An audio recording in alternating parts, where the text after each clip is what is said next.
All right, so welcome to another week. It's been 1 week already. How quickly are the days going by? So you know me already. I think we're already 10 minutes into the time. So let's just get into business. So today we are looking at compute services, and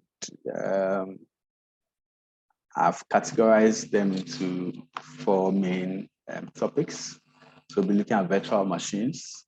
We'll be looking at how to scale workloads. We'll be looking at containers. And then also we'll be looking at serverless. Yeah, so these are all different kinds of compute services. And then I'll be explaining how each one is different, right? Okay. So let's start with virtual machines.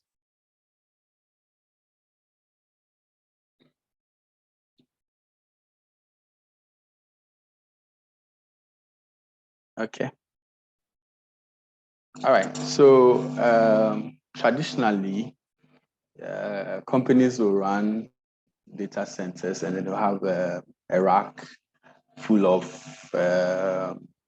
servers, and they would use some virtualization software or what they call hypervisor to create virtual machines. So basically, you have one server and then you create several multiple servers or virtual servers on the same physical server, right? So that's what most people do. And it's usually expensive because, first of all, you need to get the physical space. If you don't have your own building, you have to rent. Even if it's your own building, you spend money building it, right? So that will cost you money. You need to buy racks where you fit in your servers. Of course, you need to buy servers or the physical equipment, cables, sockets, all those things. Then you would have to get power. Power, you need to get redundant power, right? If your main power goes off, you don't want your servers going down. So usually you have like power from two different power companies, or you have from one power company, and then you have a standby generator, or you have multiple generators, whichever way. But you need power, you need AC. Some of them have water pipes that will sprinkle water when the place is hot. You need to buy operating systems. You have to buy hypervisor. If you're using VMware, there's licensing for that. You need to physically protect the place, right? You need to get security. If there's fire, you need extinguishers and all that. So it's quite expensive. The big companies don't mind because they have money to afford this. But assuming you are a startup and you want to deliver a service, I mean, you have to consider all these things. And that's why the cloud or cloud computing is popular these days, because it would offer you very cheap compute, or you can pay for these services as you go. So you don't have to invest, let's say, $30,000 or $10,000 in a data center and all the things that come with it, right? You can be paying maybe every month $500. You know, as you make money, you can go and pay for your cloud expense. You don't need to invest in all that upfront, right? So that's why cloud is popular these days.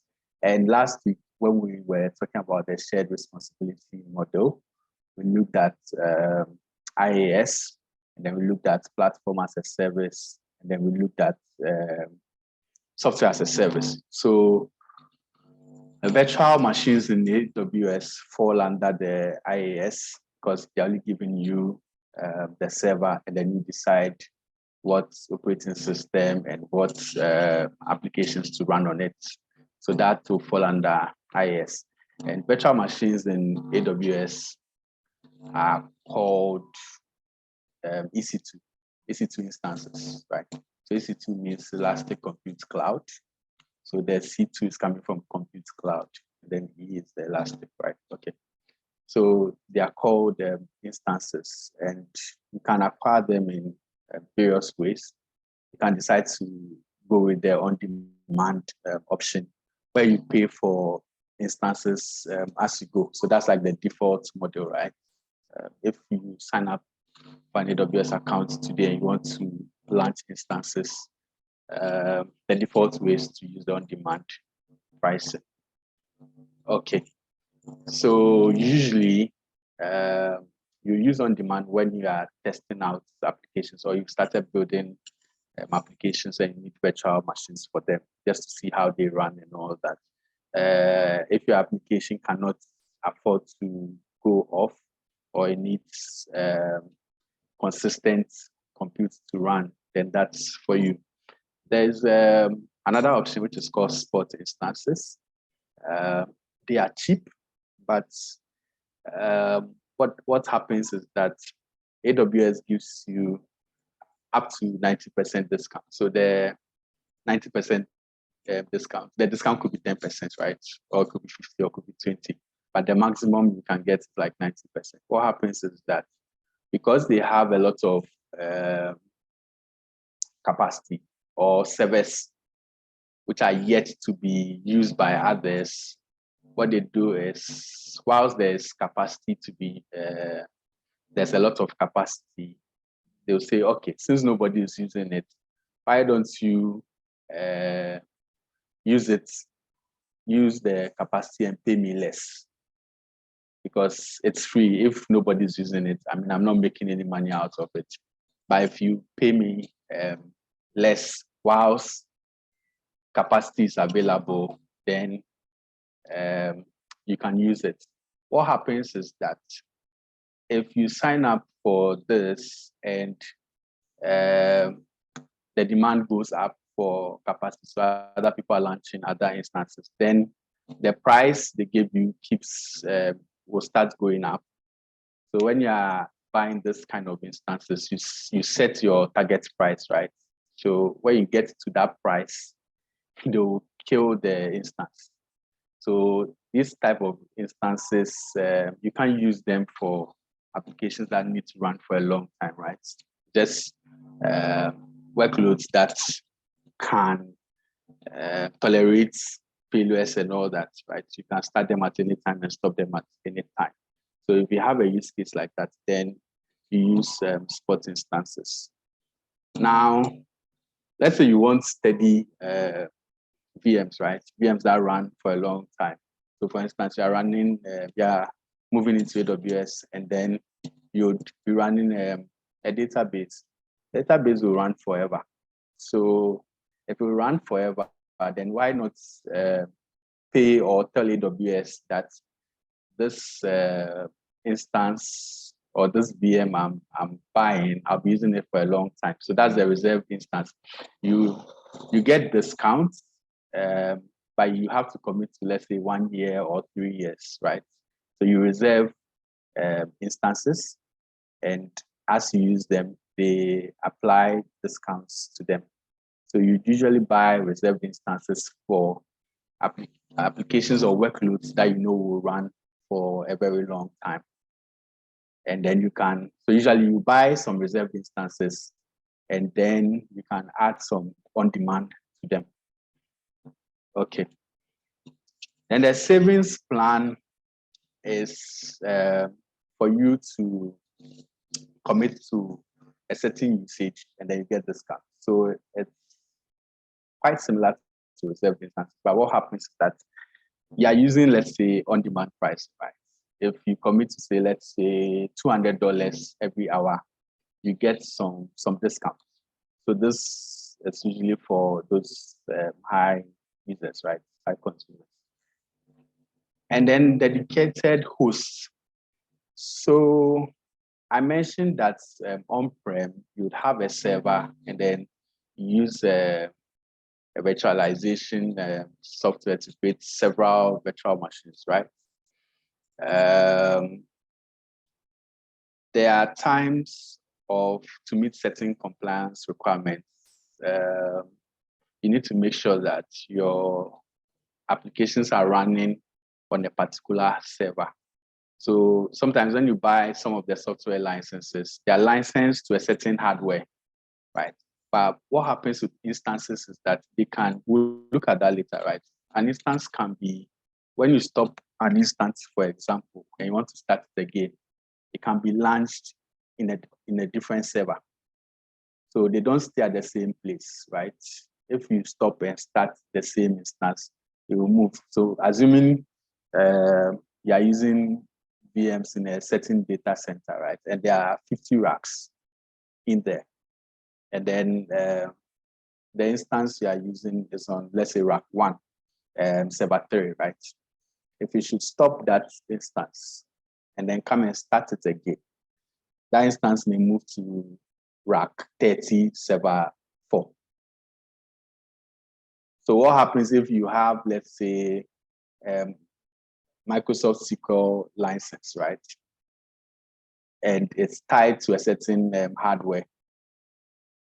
If that's the case, then when it moves to the other instance, it will stop other physical server, it will stop working. So you use dedicated hosts to make sure that your instances are on the same physical server. And then some of the regulations also require that. So these are the different purchasing options for EC2. If you have a question, you can raise up your hand, okay? Then there are different types of EC2 instances, right? Okay, so Godwin, go ahead with your question. Good morning. So sorry I couldn't join early. I'm just wondering what is the meaning of the EC2. Basically, I'm very new to computing. So EC2 is Elastic Compute Cloud. And what it is just, do you know a virtual machine? Yes. Okay, good. So an EC2 instance is a virtual machine. That's what it is. Okay. In AWS, yeah. Okay, thank you. All right, Paul. All right, thank you. So I just wanted to ask, I was going through the prep material for CSE, and in there is one purchasing option, I think, that's not on your slides, dedicated instances. How do they differ from dedicated hosts? Okay, all right. So I'll pack the question and come to it, okay? Okay, thank you. Any other question? Okay, so let's move on to instance types. So different AWS provides you with different instances so that you're able to use them to run different kinds of applications.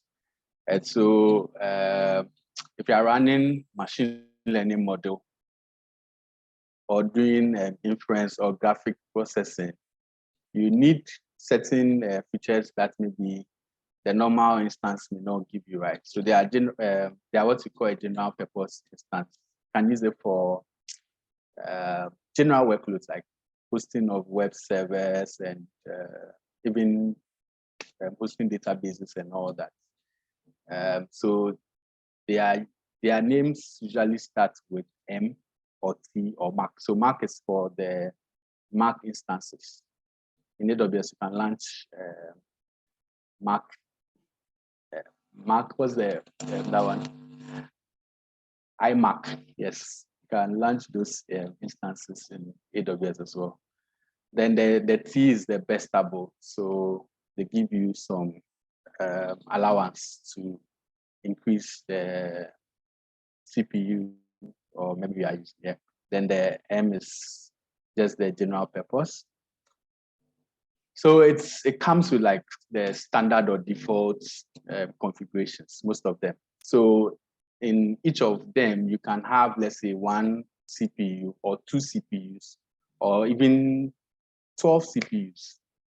The number, so usually you have maybe m.large or m.4x large. When you see that, it tells you it gives an idea of the specifications in there.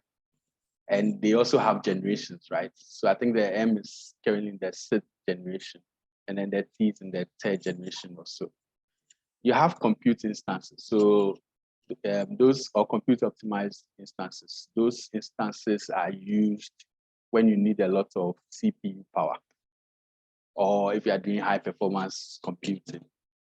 The memory ones, memory optimized, are used for workloads that require lots of memory. So databases that are stored in memory would usually use those ones. Then when you need a lot of storage, you can go for the storage optimized.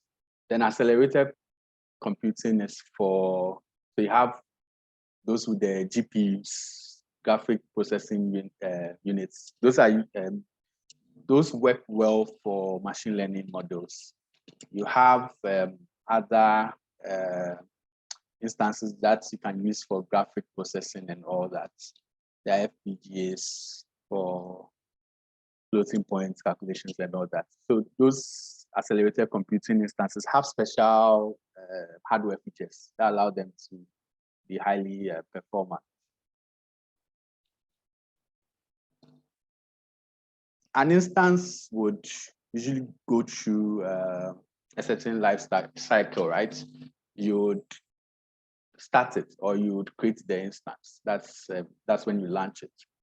Then there's a connect stage where you use it to run an application, or you connect to it maybe via SSH something. You can start and stop it at this stage. You can also hibernate the instance. So when you hibernate the instance, what happens is that the contents in memory are copied onto the hard disk, and then the instance is turned off. Yes. When you come back from hibernation, the memory will load, the content is saved on the disk. So it's a bit different from when you stop the instance. When you stop the instance, the RAM is cleared. When you hibernate, contents of the RAM are saved to the disk, and then you can come back to where you left off. Then there's a reboot where AWS will perform an operating system reboot, right? So when this is similar to when you restart your computer, then you can terminate the instance. The instance is destroyed, or is no longer tied to your account. Everything in there is lost and gone. Yeah, so the main difference, one thing you should know is that when you stop an instance, you are not charged for the instance, but you are charged for the storage. So usually when we talk about storage, you look at the storage used for EC2. But what it is that they attach a block storage. So the server is not coming. There are some servers that come, or instances that will come with their own local storage. They are called instance storage. But most of the time you attach a block storage, which is network attached, right? So when you stop the instance has been stopped, all right. It's not running, but the storage attached to it is still charged to your account. When you terminate an instance, there's a setting that you can see that when you terminate an instance, the storage shouldn't be terminated, meaning that it will be kept, the storage will be kept, and you still pay for it, for the storage. But if you go with the default setting where when you terminate, the storage is also terminated, then you don't pay for the storage because it's destroyed. So the difference between stopping an instance and then terminating it is that when you stop, you can come back to it. You can come back to the instance, and you are not paying for the storage. But when you terminate, you can, based on your setting, you decide whether you keep the storage and pay for it, or the storage is also cleared.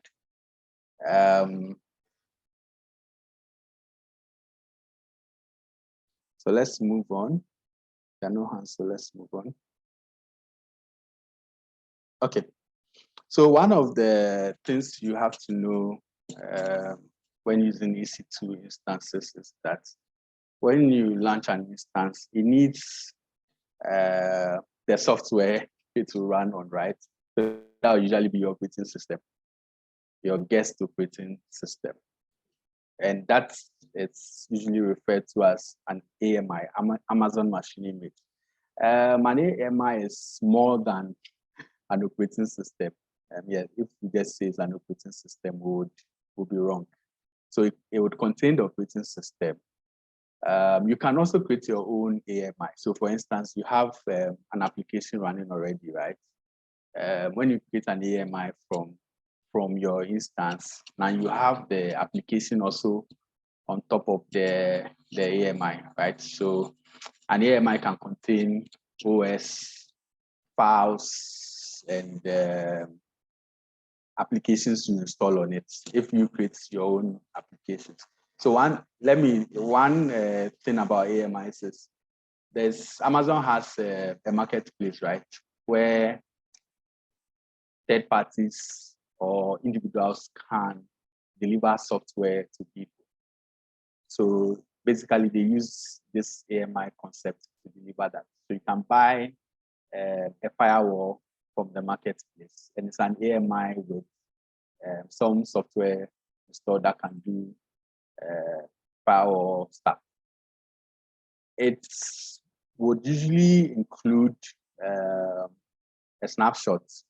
We'll look at snapshots when we talk about storage. So it would include a snapshot of the file. So snapshot basically is the status of your storage.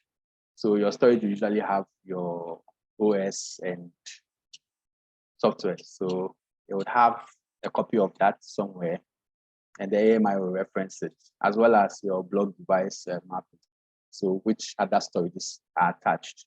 It would also, AMI would usually have permissions on it, who owns it, who can use it. So when you create an AMI, you can share it with other people, or you can share it with other accounts, or say anybody can use it, right? So it contains that information as well. Then I've mentioned already that Amazon provides you with AMIs. You can create your own. You can buy one from the marketplace or use one from the community. The community ones are usually free. And AMIs are scoped to regions, right? So when you have an AMI, it only works in a certain region. You can copy an AMI from one region to another, or even from one account to the other. So it's like a blueprint for what software should be installed on your instance. So since we've spoken about AMIs, we can't live without talking about EC2 instance, image builder, sorry. So an image builder basically is a pipeline to create AMIs or even container images. Why do you create AMIs, right? Why, you ask yourself, why would people create AMIs? Usually in a production setting, right? In a working setting, you can't just go and use any software to run your applications. So when you buy, let's say, Red Hat Enterprise Linux or even Ubuntu, right? Usually they want to install other applications on it, which will make it more robust, right? You say you're hardening the system. So you install other softwares or perform certain settings or configurations on the Linux kernel to make sure it's very secured. So companies will usually do this and use these images instead of the standard ones that are provided to everybody. So they'll use the standard one as the base image and then harden it or install certain softwares on it to use them. So the image builder would basically help you to create a pipeline to create images. You can decide to create images on a schedule.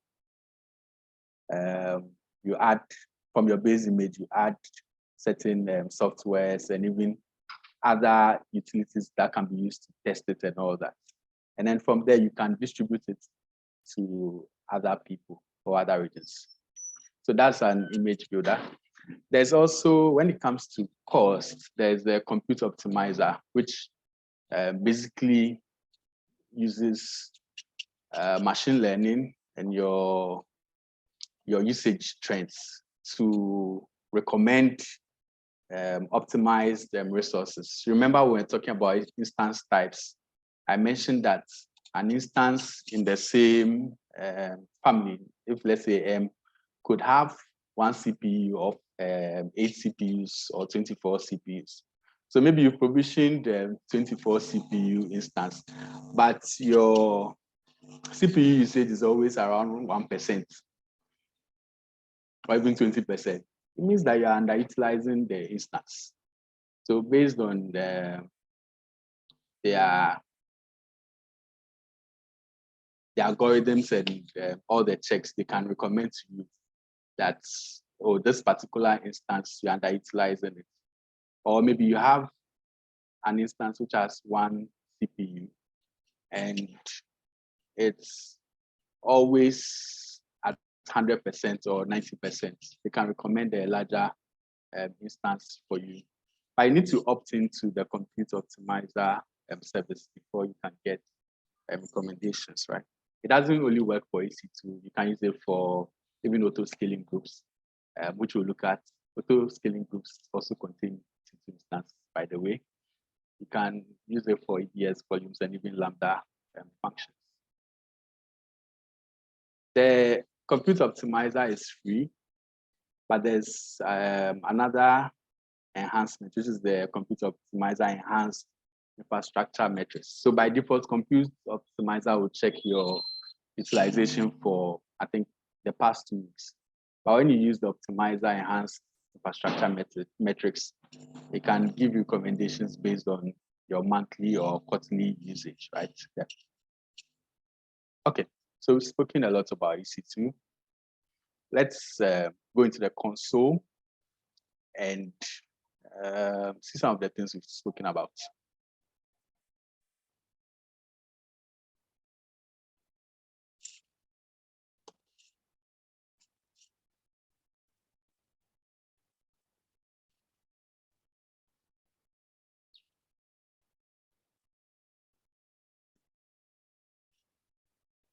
If there are any questions, you can raise your hand, right? And then I'll answer it before we move on.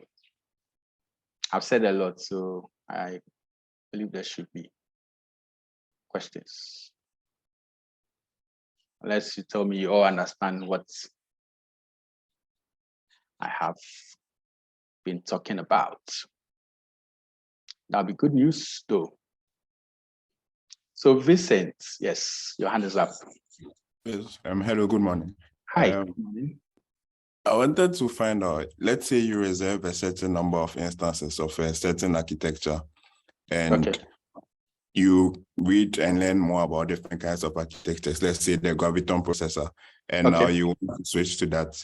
Is there a plan where you can change the instance type or the architecture of the instances we've reserved to the new plan you want to move on to? Or for the reserved instances? Yes, please. Okay. Yes, so I believe you should be able to change that. Okay. Yeah. Okay, so let's quickly go into EC2.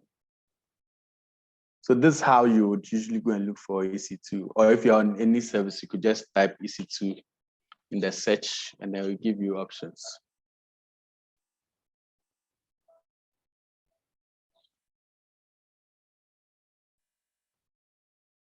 Yeah, so that's EC2. And then image builder, like we spoke about. Oh, there's also compute optimizer. So it's giving us all the... So let me go back to the dashboard. That's how the EC2 dashboard looks like.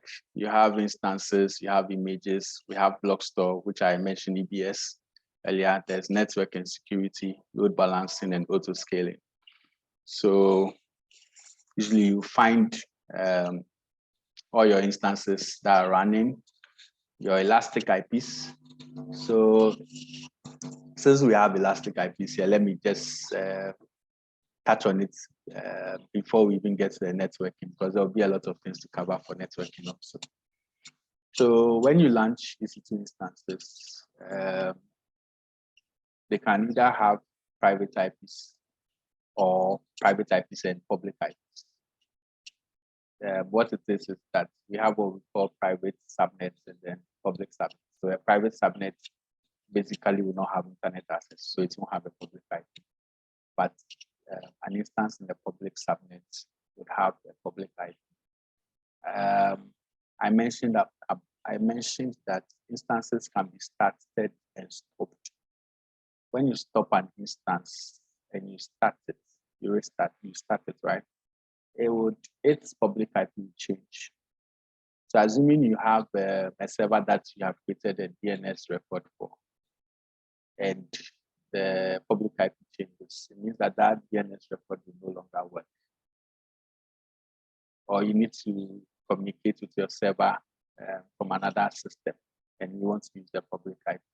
If that instance stops and it started again, the public IP will change. So whichever configurations you had before will not work. So use elastic IPs to get a public IP attached to the instance. However, this public IP never changes. So even when you stop it, or when you stop it and start it again, it will still take on that elastic IPs. So that's where you need elastic IPs. You need to know this, it's very important. Key pairs are used to log into or connect to instances. I've spoken a lot about what we have here. Let's move on. Great. So now we can go ahead and create an instance. So usually when you want to create an instance, we have a Kwabena Reafi. He's raised up his hand. Oh, okay. Please, can you hear me? Yeah. Okay. Thank you very much for sharing this information. I want to ask one question. It seems you are doing the practicals, but I want to know whether Amazon is having some free frontiers for maybe beginners who want to just familiarize themselves with the system, because Amazon Azure is having this kind of $20, $200 for maybe those who want to try the cloud and see whether it will their product and see whether it will help them or not. Is there any opportunity like that in Okay. So when you create an AWS account, it comes with a free tier offering for 1 year. The free tier offering doesn't mean that you can use every service in AWS for free. But what it means is that you have certain quotas, right? So for instance, in a month, when you create a new account, in a month, you can launch an EC2 instance. I think it's the T2.micro. That's the name of the instance. You can launch that particular instance and have it running for 750 hours in a month, and you'll not be charged for it. There's also quotas for storage and all, other services. I think Lambda, you can run like 1 million requests without paying for it. So there's quite a generous free tier. Not every service falls under the free tier, and also there are quotas even for services that fall under free tier. And I think it's valid for a year. You get those quotas for a year. So for your first 1 year, you can play around quite a lot and familiarize yourself with the cloud without paying a dime. But if you go outside the free tier, you pay. So that's the offering AWS gives when you want to learn. Was that helpful? Yes, please. Okay. So let's move on to launching an instance.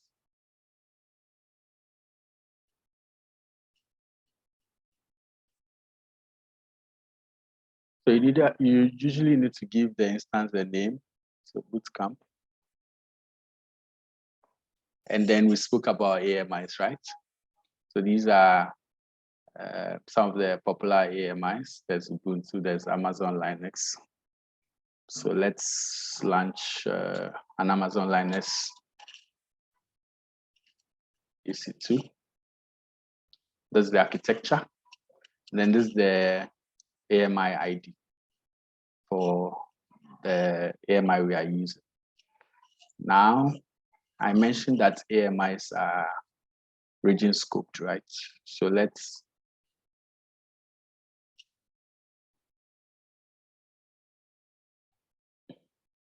open the same screen. And now this time, let me go to, no problem. Let me just use the same URL, but I'll change my region. When we look at networking, we would talk about regions in depth. So currently I'm in London. Let me go to Ireland. And maybe you understand why we like using London and Ireland.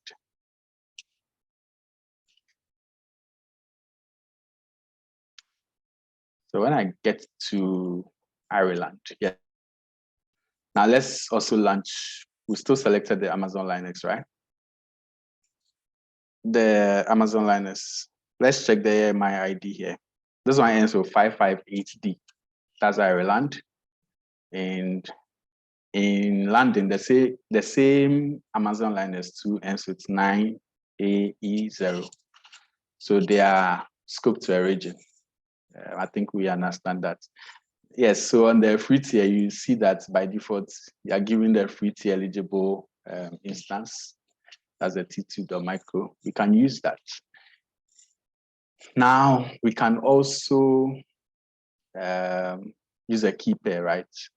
A key pair is basically an SSH private key you can use to log into your instance. So I don't think we need to create a key pair, but let's know that we need a key pair. So let me select the key pair. Then these are the networking settings. We'll talk a lot more about them next week. So my default security group, we'll also talk about security groups next week, is port 22, which will allow SSH, right? SSH is how we are going to connect into our instance. Then I'm configuring a storage of 8 gig. Now when you go to advanced, there are a lot of other things you could do. So you see requests for spot instances. We could create an instance profile. I'll explain a lot more about instance profiles later. Then there's the auto recovery shutdown behavior. Let's look at shutdown behavior. You have stop and terminate. You can also protect it from termination. So you can't just terminate the instance, right? If you want to terminate it, you have to come and disable the termination protection. This works for other services like load balancers and RDS. So there are a lot of other settings. Then user data, which is also important. You could write a bash script here, and then when your instance is launched, that script will run. Maybe we'll look at an example of that later. But let's launch this instance and then connect to it. So the instance has been created. Let's go and connect to it. I can go and see it by clicking this link. Or when I go to my console, let's say EC2 instances, see that I have the Bootcamp. That was the name I gave to it. When I come to my dashboard also, I can see instances running. I can select it, then we have it here. So now the state is running. We can see the type here. We can see the instance ID. Now status checks, I used to tell you or inform you that your EC2 instance is running or it's experiencing some issues, right? So there are usually two status checks. I mentioned about private IPs and public IPs. So because I launched this with the default settings, it's in a public IP. It has a public IP, it has a private IP. There's a DNS. So instead of using the IPs, I can use the DNS to also reach the IP. So this is the VPC, the subnet it falls in. Quickly, let's try and connect to this instance. If you don't know your way around, you could click on connect, and then you have all the options to use to connect. So if you want to use SSH, which is our default, what we want to use here. If you're using Linux or Mac, you can copy this command, then use it to connect to your instance. However, I'm using Windows, so can you see my terminal?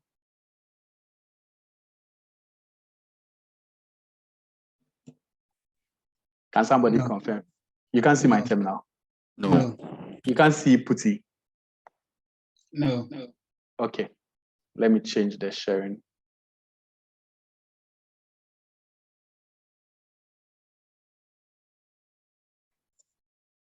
Can you see now? Yes. Okay, so since I'm using Windows, I can come and copy this DNS name and then put it here. So I can bring what's the username for this? I think it's EC2. Okay, it's already a EC2 user at the DNS of the EC2 instance. And then I can come and select my SSH key. So it says, I have this SSH key. I think I don't have the SSH key. So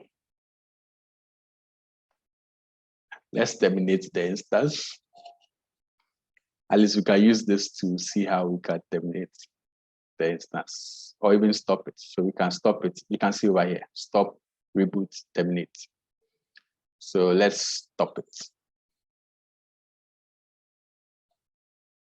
And then go and create another one.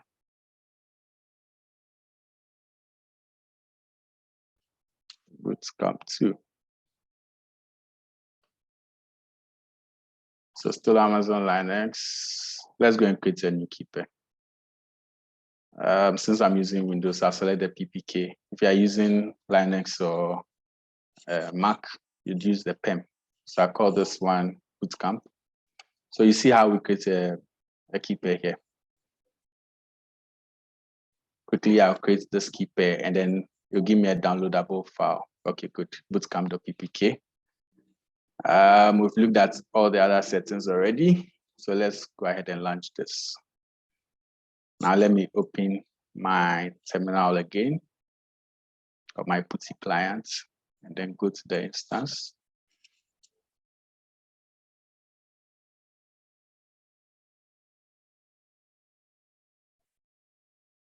Bootcamp. Okay, this one is the one I stopped. Oh, this is the one I just created. Okay, so I can copy my public IP, and then the username was EC2 user. Now we know how to connect to it, so you realize I can just go ahead and type it in there and select my SSH key. My SSH key is not here, but it should be at downloads. It's come PPK. Also, that's the other one. Open. So now I'm connected to my instance. Yay. So I can do what? Update this instance. Right? And then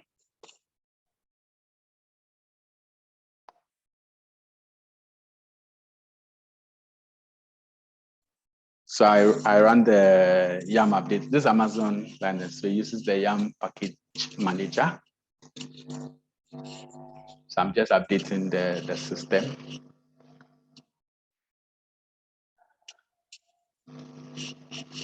Do you have any hands raised? No. Do you have questions in the chat? No. Okay. So we are done updating. What can I do? Let's see. I can install Nginx. Do we know? I hope some of us know Nginx, right?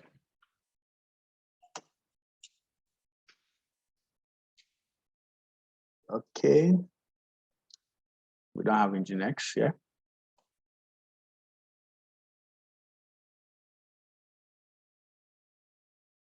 Where's mine? Okay. So I have to install the Amazon Express. Okay. Amazon Linux Express.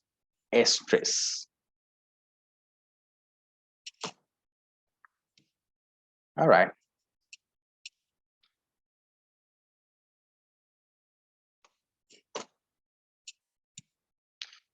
Okay. Do we have Nginx now? Let me see. Okay, so we have Nginx, just that I need root access to run it. So what can we do? We can do sudo system ctl, do what, start Nginx. So we started the Nginx server. I can also say enable it. Now, enabling it will make sure that anytime the system stops and starts again, Nginx will run on boot after it's finished booting. This is not AWS's Linux stuff. Okay, so it's created the same way.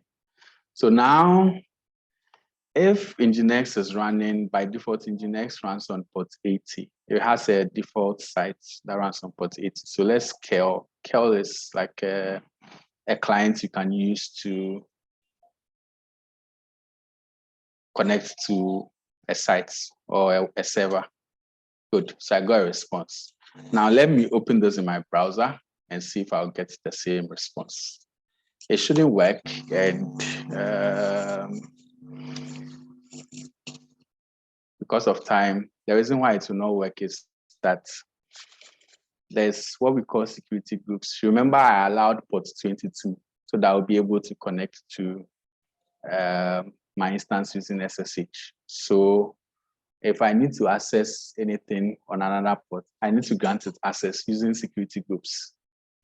So for this particular instance, I can come to the security groups and look at security group here, realize that I'm only allowing inbound rules. I'm only allowing port 22 on the source for everybody.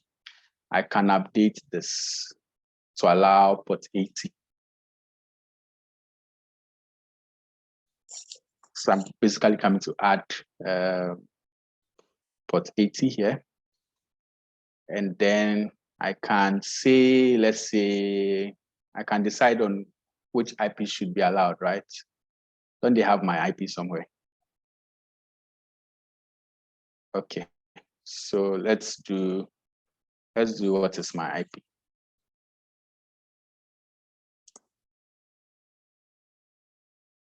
Okay, so let me take this one.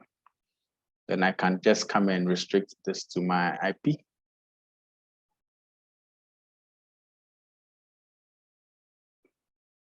I have to add the complete,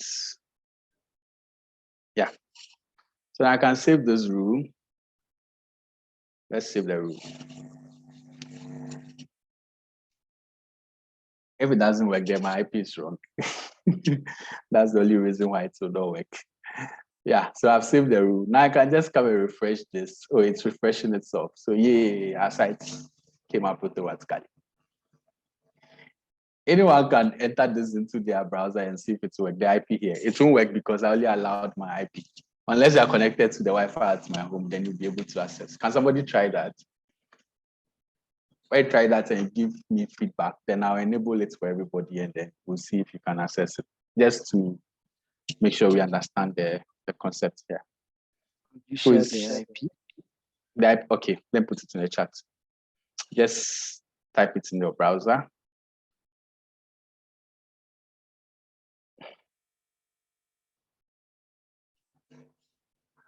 Yeah. So whoever does this can let me know quickly, and then I'll change the settings again, and then be able to access it.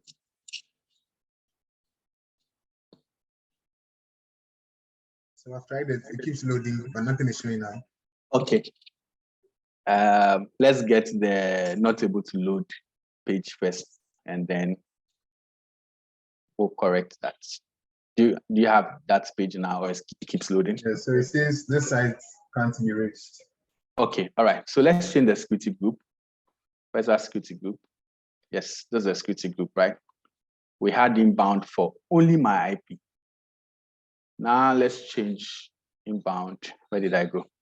Okay, good. So this port 8 is only my IP. Now let me open it to everybody. That's 00000 00000.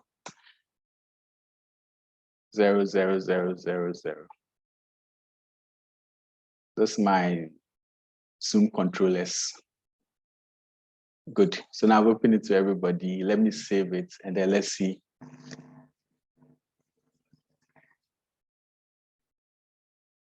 It's not done saving, so wait. Working now. It's opening now. Eh? Okay, so it's done. So it's opening now.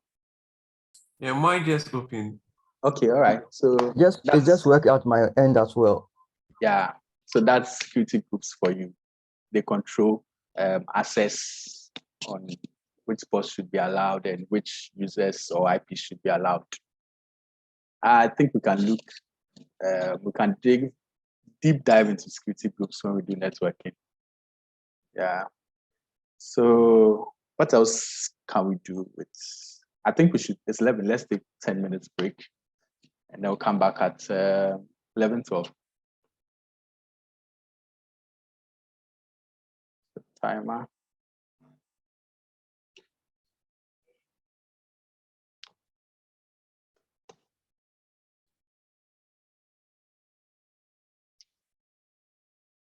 Count down timer.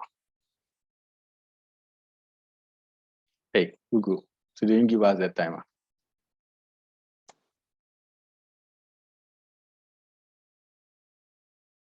But coming back at 11, 12.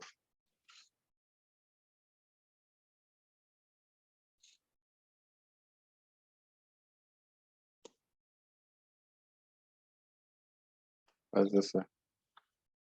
Web store. They're not downloading anything.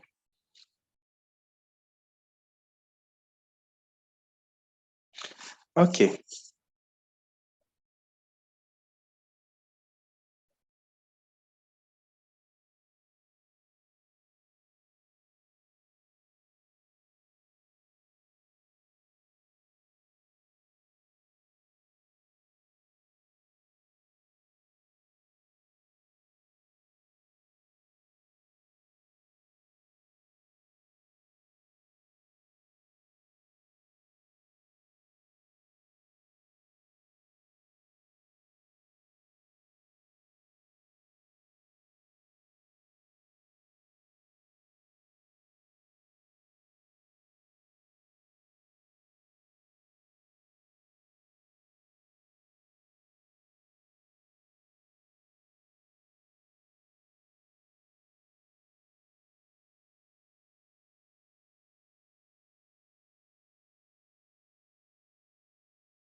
If you are talking to us, you are muted. Sorry. I was saying that there was a question earlier, and I was asking if it was asked by Paul. If my memory serves me right, was it? And there's Paul here, so I answer the question. Yes, please. It was asked by me, and I'm here. Okay. All right. So quickly before we proceed, I mentioned that dedicated hosts, you are buying or you are paying for the whole server. So you can have multiple instances on a single physical server, right? So when you select dedicated hosts, what you are doing is you're paying for the physical equipment that your instances will be running on. So you pay for the whole equipment. But then dedicated instances, you are paying for just the instance you are running. The other, what makes it similar with dedicated hosts is that with dedicated instances, your instance is isolated from other instances in other people's AWS accounts, right? So AWS will place your instance on a server or a physical server where only your instances can run. So if you launch an on-demand instance or spot instance later, they can come and launch it on the physical host where your dedicated instance is. Am I making sense so far? Then I'll add the last one. Yes, please. Okay, so the last one is that for dedicated hosts, you have visibility into the whole server, right? Because you are paying for the entire server. I'm interchanging server and physical hosts to mean the same thing, right? So you have visibility, you know they give you visibility into what is happening there. But for dedicated instances, they don't, because you're only paying for the instance. All right. Yeah, the catch for dedicated instances is that it sort of gives them the commitment that you always be running that workload. So they can keep it on a physical server for you and give you some discounts. That once you get some discounts. So that's about it. So now let's go to scaling workloads. Have you ever wondered how Google, Facebook, and all that they work? Definitely, it's not only one server that Facebook is using, right, to deliver the Facebook application, either the web or the mobile. They are using a lot of servers. What happens when everybody goes on Facebook? Especially, we can use Twitter as an example, right? Especially when there's an event going on and everybody's watching, you go to Twitter and it's trending and like the whole world is commenting about it and all that. Definitely at that time, you'd have a lot of users. And a server or a VM can only support a certain amount of connections based on based on the application it's running, right?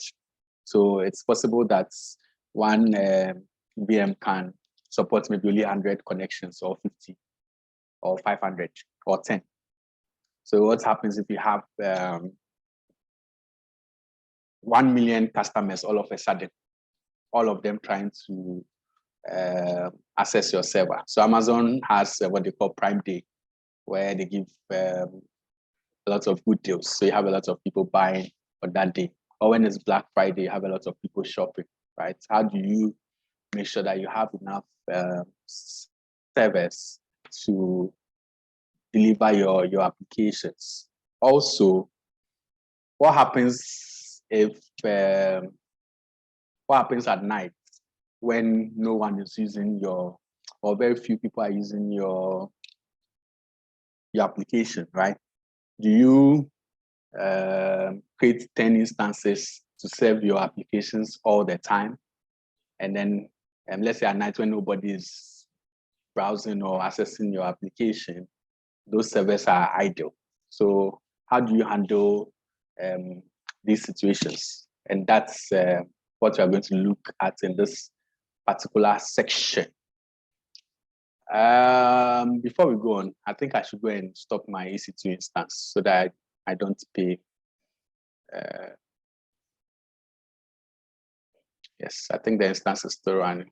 We have to stop it, or else we'll be paying.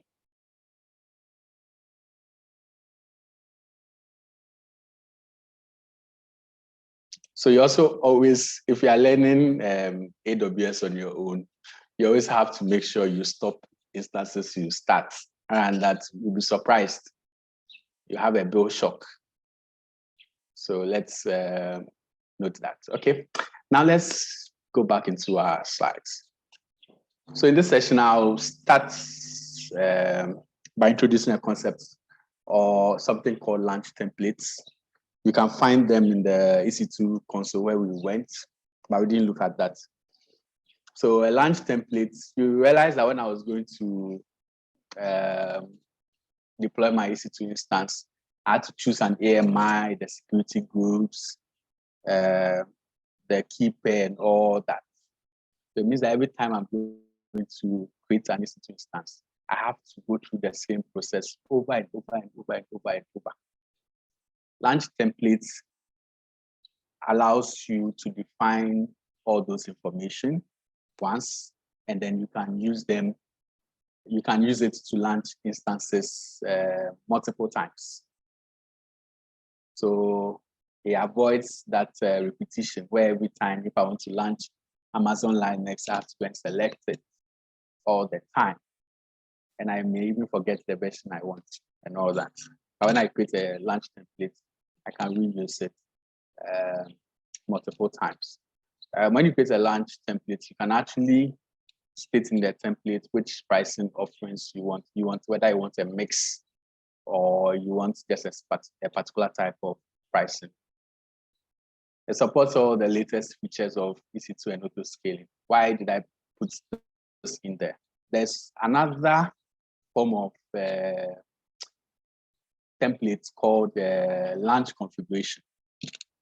So it is similar to launch templates. That was the first type they launched like very long time ago. And launch templates are recent. So they've stopped working on launch configurations. Like they've stopped making updates to launch configurations. And they actually advise that you use launch templates. So if you have a question and there's launch configuration and launch templates and all the other things are the same, it means that your answer is launch templates. It supersedes or it is preferred to launch configuration. So let's note that launch templates are the way to go. Launch configurations have almost the same, you specify almost the same things you want to do as you do in launch templates. But I think in the launch configuration, you can't use a mix of instances. Yeah, I think that's one of the differences. Yeah. So you can use launch templates in the console, or you can create them from the console or the CLI or SDKs. Maybe we'll look at the SDKs, CLI, sorry. One nice thing about launch templates is that they can be versioned. So on the same templates, when you make an update, you create a new version, right?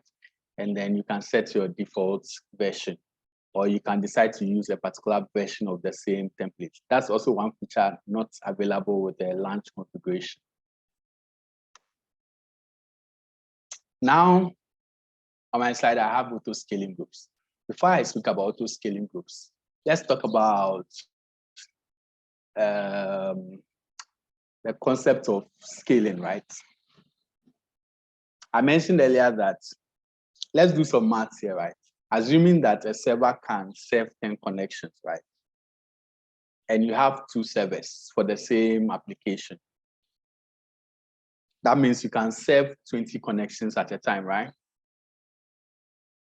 Now, what if your traffic increased to 50 requests per second, right? It means that you need, what, 3 more servers to do this. You can either, maybe this 2 servers we have one CPU each, virtual CPU each, right? And that's why they can serve 10 connections at a time. So we can either decide to get maybe 4 CPUs in each one of them, so that maybe each one can serve maybe 30 now. That means that the 2 can serve what, 60. You can decide to do that. Or we can even decide to have only 1, and then it will have maybe 8 CPUs, and that one can serve maybe 60 connections at a time. So one server, when you increase the CPUs and memory, it would increase the number of connections you can serve. So that is like what, scaling up, right? Because we are increasing the physical specifications of that particular server. So that's what you call scaling up. If we decrease it on that same server, then scaling down. And then there's also, so this is, since we are going up and down, you call that vertical scaling, right? Okay. So you call that vertical scaling because you are increasing your physical specifications on the same server. You are scaling up or down, that's vertical. Now, instead of scaling vertical, you could also scale horizontal. So horizontal means that you are adding additional servers.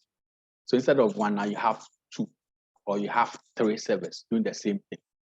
Instead of increasing the specs on that 1 server, now you have 3 doing the same thing. So when you increase, you call it scale out. When you decrease the number of servers, it's scaling. You scale in, so out and in, that's horizontal. Now, what are the benefits of horizontal scaling, or the pros of horizontal scaling? It means when you scale horizontal, it means that when one of your servers fail, you have what other ones that can still work. So that's one advantage. However, if you use only 1 server and you are scaling up, that's increasing the physical specifications. What if that 1 server fails? One thing you have to know is that servers will fail all the time, or services will fail all the time. There is no equipment that never fails, right? So usually they give you availability, a certain percentage, right? But they can fail. So when you're architecting your workloads, you consider all that. And that's where they have concepts like high availability and fault tolerance. So maybe we'll talk about that later. But high availability simply means that you're avoiding single points of failure, right? When one equipment goes down, your system still works. When one data center is down, your system still works. Yeah. So back to auto scaling. Now that we've understood the concepts of scaling out and scaling in, an auto scaling group basically is a grouping of EC2 instances, right? Yes, but when you group EC2 instances, it doesn't make them automatically scale. So what makes them automatically scale is that whilst you are creating an auto scaling group, you tell or you specify, let's say, your minimum number of instances, and then you specify your maximum number of instances, and then you specify your desired number of instances. You can set all of them as the same, but they mean different things. So minimum number of instances means that you cannot have less than that number of instances in your auto scaling group. The maximum number of instances also mean that you cannot go above that number of instances in the scaling group. Now, what is desired? Desired is the number of instances that will run on a normal day. Why am I saying a normal day? Good. So auto scaling groups have what they call scaling policies. And that's what makes them auto. That's what brings in the word auto. That's why it's qualified as auto, because of the scaling policies. Scaling policies will tell AWS how to scale out or scale in your grouping of servers, right? So you can define an auto scaling group that would say that maybe when average CPU is maybe 70%, you should add an instance.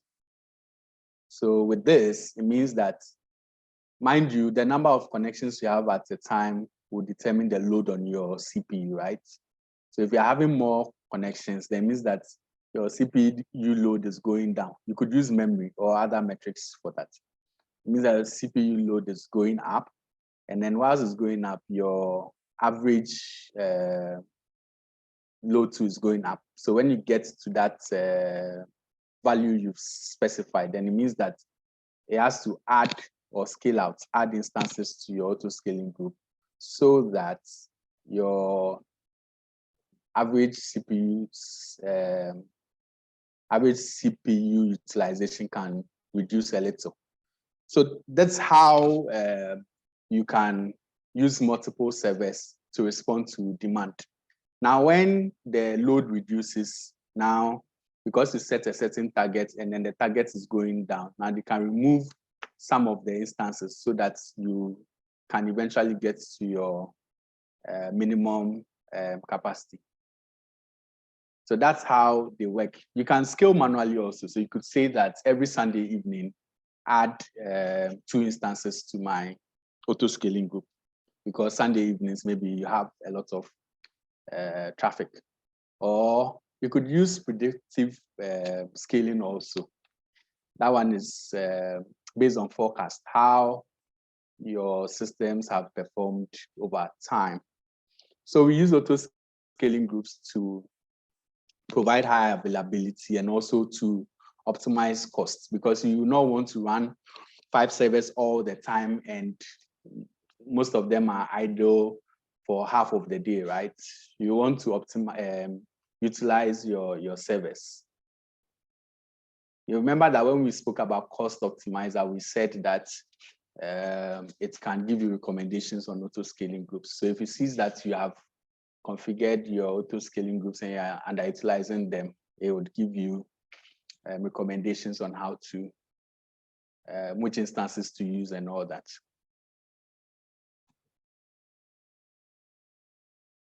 Good. So I spoke about scaling policies. We have, I said you can scale, well, I didn't say, you can scale manually here also. So by scaling manually means that you're going to add instances to your scaling group. But then the interesting thing is that you can set dynamic scaling policies. Now there are 3 types, right? There's target tracking, there's step, and then there's simple. Target tracking, I think it's what is mostly used. You would say that maybe based on a certain metric, you should adjust your scaling group. So like the metric I gave you earlier, average CPU, it could be average memory. It could even be load balancer request counts, right? So what happens is that the target tracking, why it's called target tracking, is that the scaling policy would ensure that at every time you are around that target. So let's say that you set a target tracking policy where your target is 50% CPU utilization. It means that when the scaling group sees your average CPU to be 60, then it has to add an instance so that your average CPU utilization can drop to maybe 45. If it adds an instance and maybe drop to 55, then it means it has to add another instance. So the scaling group would be adding or removing instances to get to your target. If you have not met your target, it won't add to the instances, so it won't scale out. So that's how that works. Then there's the step. The step, you define a CloudWatch alarm. So an alarm basically triggers when certain thresholds are reached, right? So you could say that you could create an alarm where maybe when average CPU, same metric again, is more than 50, it triggers an alarm. So that's an alarm. So with step, you select a number of adjustments. So maybe when your average CPU gets to 50, add 1. Average CPU utilization gets to 70, add 2, something like that. So you add it in steps. The difference between the step and the simple is that the simple does not have steps. You only set one policy or scaling adjustments, and then we'll work on that for you. But the step, you can have multiple steps. You can combine these policies. What happens is that if 2 of them are triggered, then they would use the one with the highest number of instances to add, right? So that that requirement is met. So it also applies to scale down. If 2 of them trigger the same scale down, you use the one with the highest number of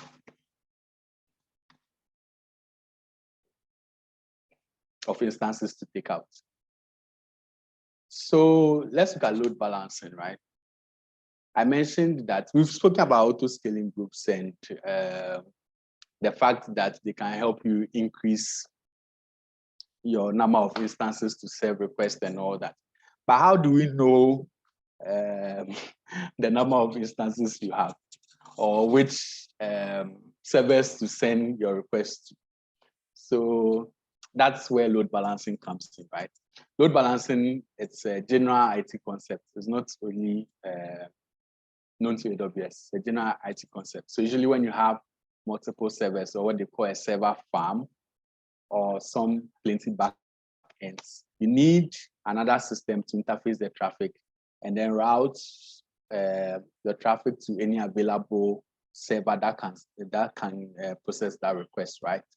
So it will mean that the load balancer should have a high capacity to be able to take a lot of requests.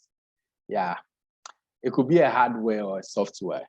So we realized we installed Nginx, right? Nginx is actually can work as a software load balancer. There are some hardware load balancers also. So I've also included some load balancing algorithms here: round robin, list connections, IP hash, list time, random. So random will select any random server in your group of targets you have defined. Targets are the servers that this should be sent to.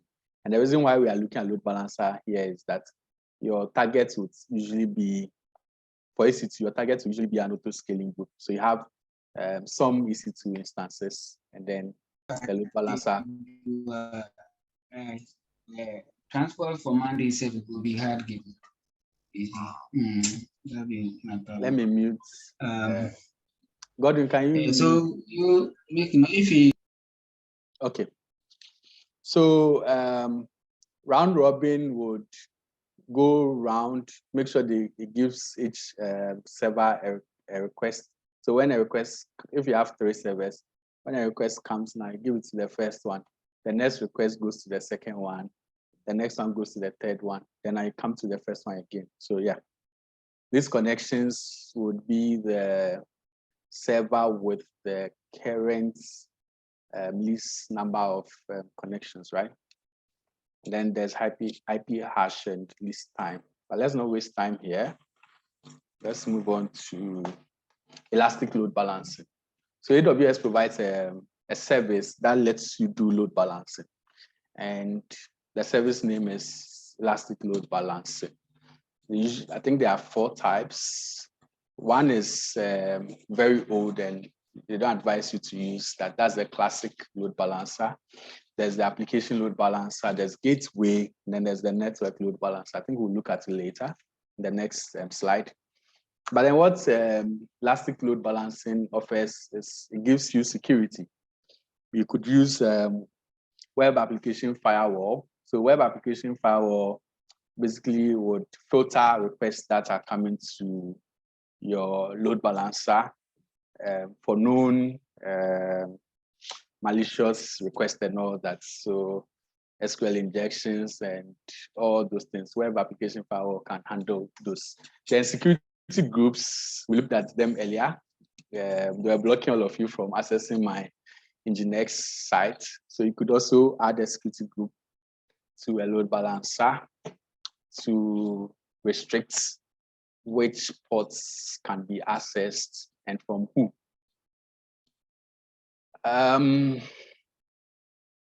It's highly available. So usually deploy a load balancer in availability zones in a VPC. We'll look at this next week. Let's not worry about that. And it would automatically scale to meet the number of requests that are coming to you. So if you have millions of requests coming to your applications, the load balancer will automatically scale. We looked at how scaling works. So the load balancer also implements some form of scaling to be able to serve all your requests. So there will be no time where the load balancer is down or it's overloaded and cannot serve your request. Now the load balancer routes requests to targets based on health checks. So first of all, it has to do a health check by connecting to your application on a certain URI and then a port to say that did I get a response of, was a response successful?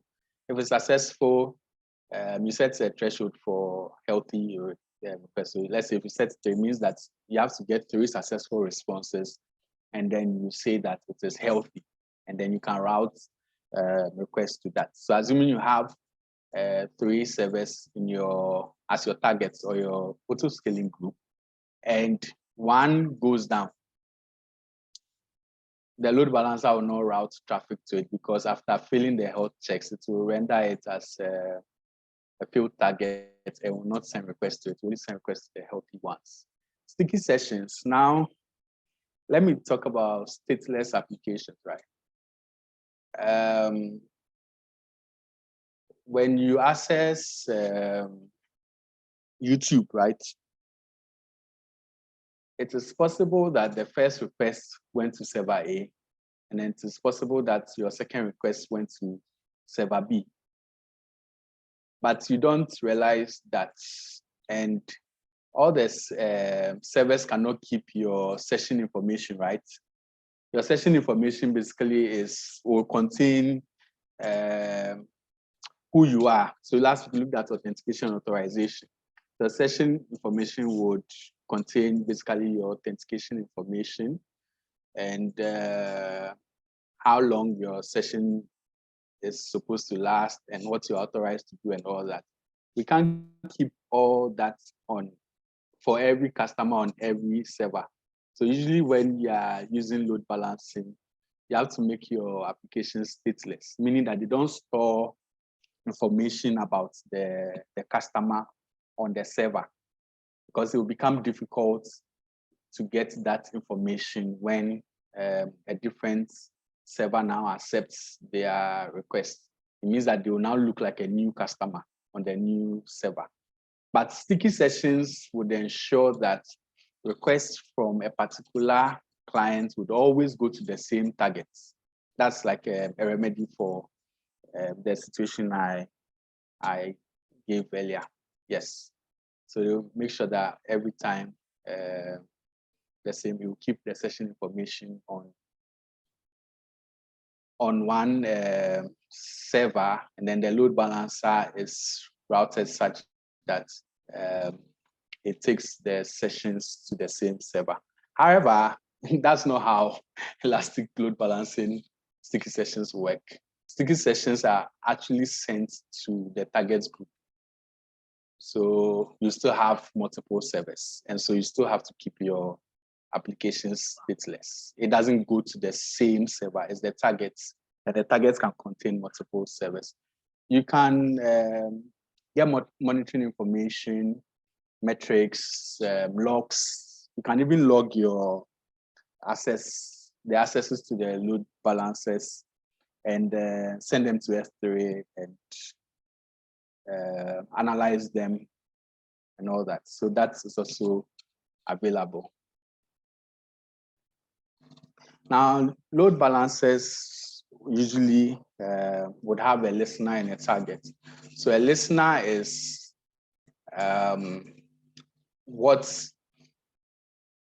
so a listener basically is the load balancer listening for requests, right? So you realize that for IP communications or TCP even, you send a communication over a certain port or protocol. So the listener basically is to say that listen for this kind of traffic. And then there's a rule. The rule would say that when you get that kind of traffic, send it to this kind of target. So that's what the listener does. The target is your auto-scaling group or group of resources that should receive the request from the load balancer. So your target could be another load balancer, could be a Lambda function, or could be even a container running in AWS or an EC2 instance. Then when requests are sent, there are usually headers. Headers are metadata added to your request, right? So when you browse any site or access any API, there are some headers that are attached to the request. You don't see them. When you use clients like Curl and you are inquisitive, you can find those headers, or even Postman and all that, you can get all those headers. So some of the popular headers you should know when it comes to load balancer is the S forwarded. It's pretty standard, but of course the load balancer also has them. It's the S forwarded 4 would contain the IP of the client. So let's look at this scenario, right? When a client wants to access your site, they actually hit the load balancer. And then the load balancer will send the request to a server. So the server will think that the request is coming from the load balancer. But then you use the S forwarded 4 header to tell the server where it is actually coming from. So on your load balancer, you could actually create configurations like the S forwarded 4 should be dropped, or it should be preserved, or they should add certain kind of information to it and all that, right? Then the S forwarded proto is the protocol the client came from. So typically, you would have sites redirecting HTTP traffic to HTTPS. So if, let's say, the customer came with HTTP, the load balancer will log that and send it to your X-forwarded proto site. If it came with HTTPS, it would do that. Then the port the client came from is, you'll find that in the S-forwarded port. So there could be questions on this actually. So let's know that. I mentioned earlier that there's a classic load balancer. That's very old and they're not advised to use.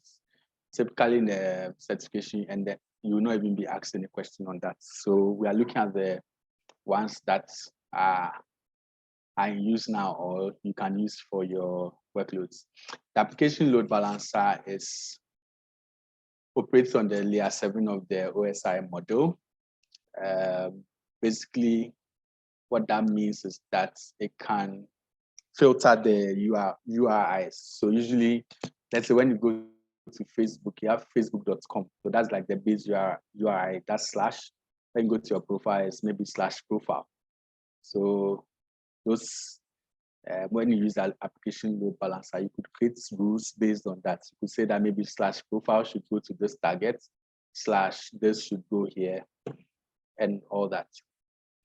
It supports HTTP and HTTPS protocols. And HTTP and HTTPS are actually layer 7 protocols. You can use any port from 1 to 65,535. Today is not a networking class, so we'll not go into that. For network load balancer, it operates on layer 4 of the OSI model, and it supports TCP and UDP, TLS, or both TCP and UDP. Same goes for the ports. Someone asks, when do you use an application load balancer? When do you use a network load balancer? The main difference there is the layers they operate on and then the protocols they support. Now, because layer 4 is lower on the OSI model, it means that when you are load balancing on that, it's quicker, actually. Yes, because you don't actually process what is in the packets, right? So, or the processing is not that much good. So it's quicker. So when you need very quick load balancing, you could just go for TCP, the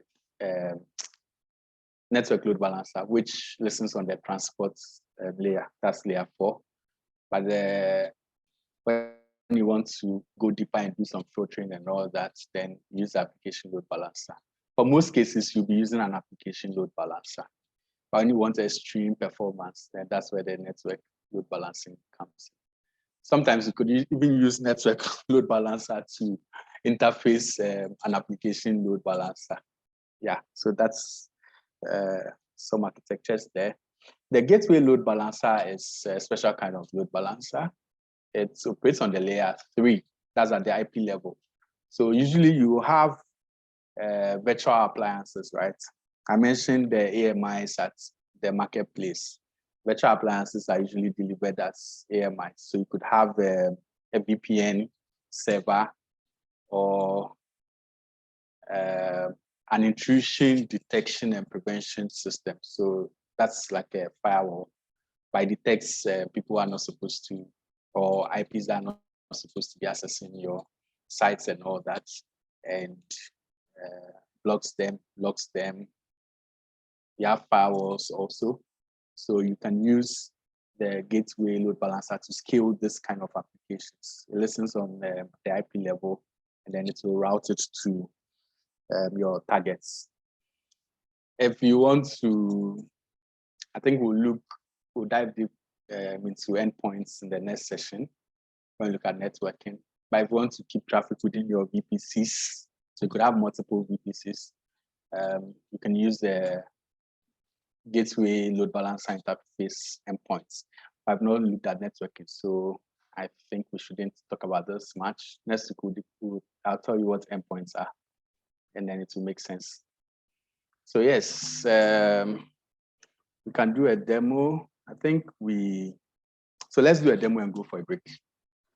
Yeah, we've not exhausted our time, so let's do a demo and go for a break. But if there are any questions, we can ask them now. And then move on.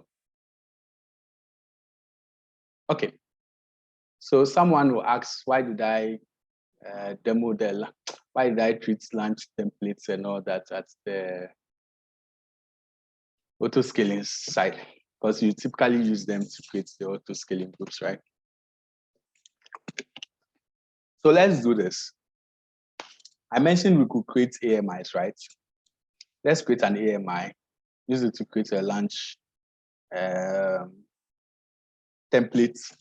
From the launch template, you create an auto-scaling group. We create a load balancer, and then define the auto-scaling group as a target, and then see what happens. So let's start small. If you have any questions, you can ask whilst I am going through this demo. So let's launch an instance. So this is what we are going to do. I want to create an application, right? And put on the server. But I want every server I launch to have that same application, so that when I attach them to my load balancer, it will give me that same application, right? So that could be a website, actually. So let's say Bootcamp AMI server. Which image should we use? Let's use my favorite, Ubuntu. Okay. What will I be doing in this image? I think I only need SSH, right? So no, let me give HTTP also. All right. We have still not looked at the user data, right? So let's go on. We'll come back to it.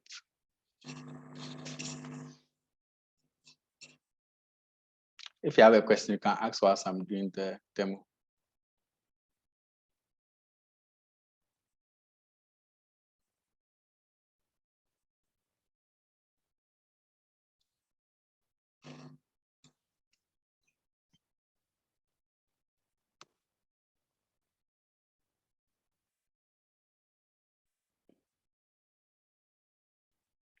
So I stopped the instances. I didn't terminate them. Okay.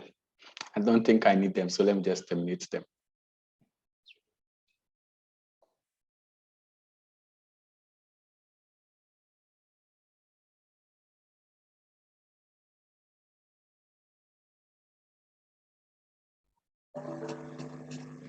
Okay. So now I have my instance running here. So let me connect to it.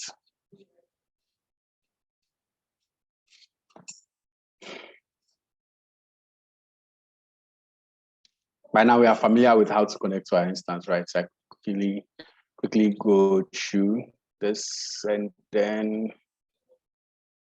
just connect to it. Okay. I hope you can see my terminal. Yes, we can. Okay, good. So this is Ubuntu, right? Let me update my packages. So realize the package manager now is apps apt of yam.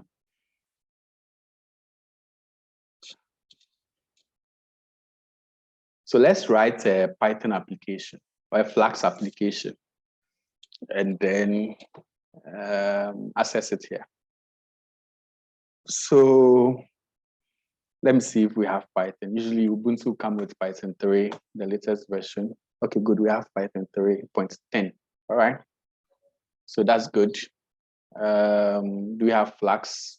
No, we don't have Flask. Can install it with Python 3 Flask. Okay, that's good. So Flask is one of the Python web frameworks. Allows you to write web applications and APIs. So we can use that one. So let's do this. Let's write a Python application or a Flask application.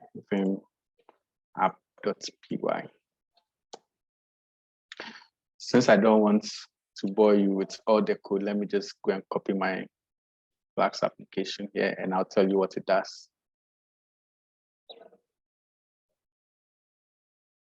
Okay. So basically I am importing my Flask. I'm importing sockets. Sockets allows me to do IP related stuff.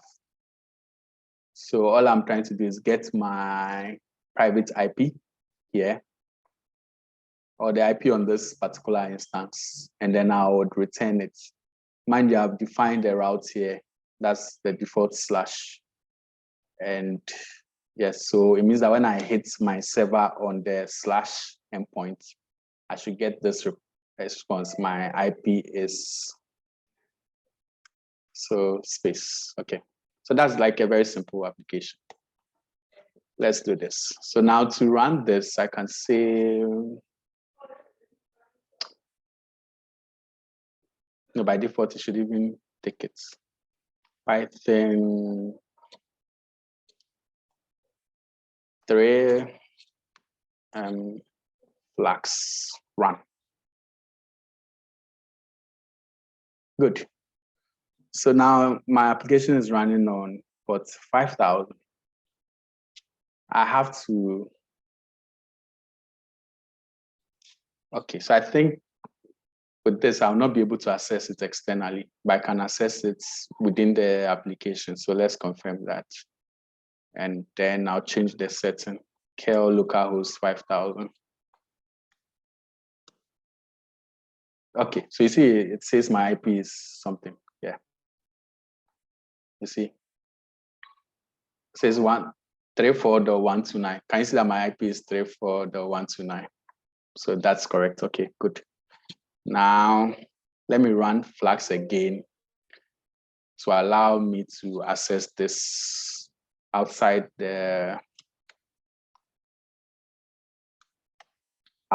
my instance. Okay, so now it's accessible outside my instance. But why won't I be able? So when I want to access it, I'll do the IP column port 5000 because it's running on port 5000. Now, if I want to access this, why do you think this will not run? Why won't I get a response? Anyone can answer. 2 participants raised their hand. So Yes. Whoever has the mic can go ahead. Yes, Medad. Okay, all right.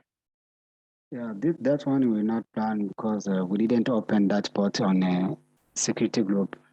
Good. So you're following. That's perfect. So let's go and open it. We'll go to security, then open our security group. So anytime you have issues with access to certain ports, first thing is you should think about security groups. They are our best friend.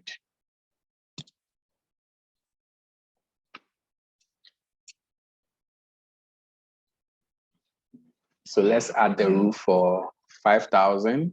We've proven that when we specify IPs, everybody else cannot get it. So let's open this up. And then now it tells me in the browser my IP is this. So this is a very simple application. Now, that's fine. We can go ahead and stop our server. And now let's go and create an AMI from this server. We would see why we created an AMI very shortly. So I want to run the same application on multiple servers, right? So when I use the AMI, I can use a launch template to refer to the same AMI. I don't need to go through the process of installing this again on all the other servers. So whilst my instance is running, I think I can still, when I go to image and templates, I can do create image. Whilst it's running, I can still do this. So Bootcamp AMI. Then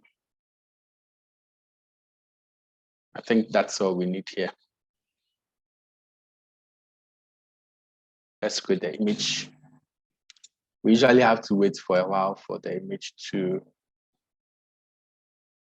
so we can check our AMIs here. So you see the name here is Bootcamp AMI, like I gave it. So let's wait for it whilst it's pending at the moment. If you have any question, you can ask now whilst we wait for our AMI. Yeah, yes. Good afternoon. Yes, Paco. Yes, I saw you do some Python and some scripting. So I'm asking that at what point does all this come in for those of us who are new to AWS? Yes, so okay. Yes. So how do we get to learn all those things and then to know? Because maybe what you're typing, we have no idea. Okay. Typing you know. So first of all, let's say in the exams, they don't ask you about any code, right? You don't write any code. What I'm doing here is I'm showing you like you can write an application and then make it into an AMI.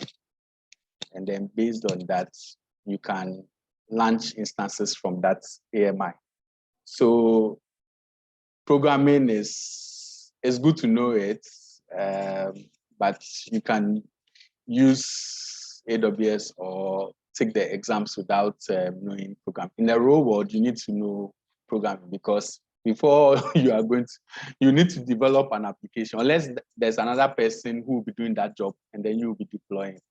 But it's good to know programming. And besides also, you can use the programming language to interact with AWS. So they have what they call the CDK, Cloud Developer Kit.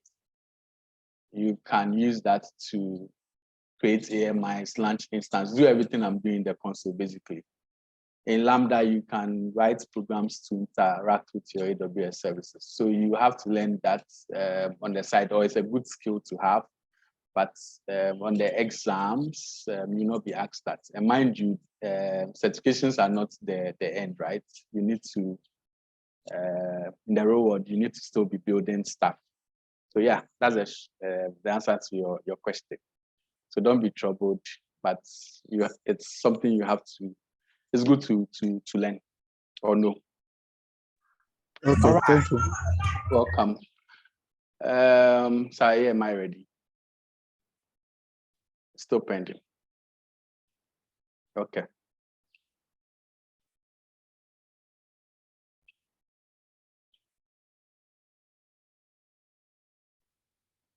There are no other questions. Okay. Looks like this AMI has taken very long. So what happens whilst the AMI is scripting is that if your instances, okay, Kwabna.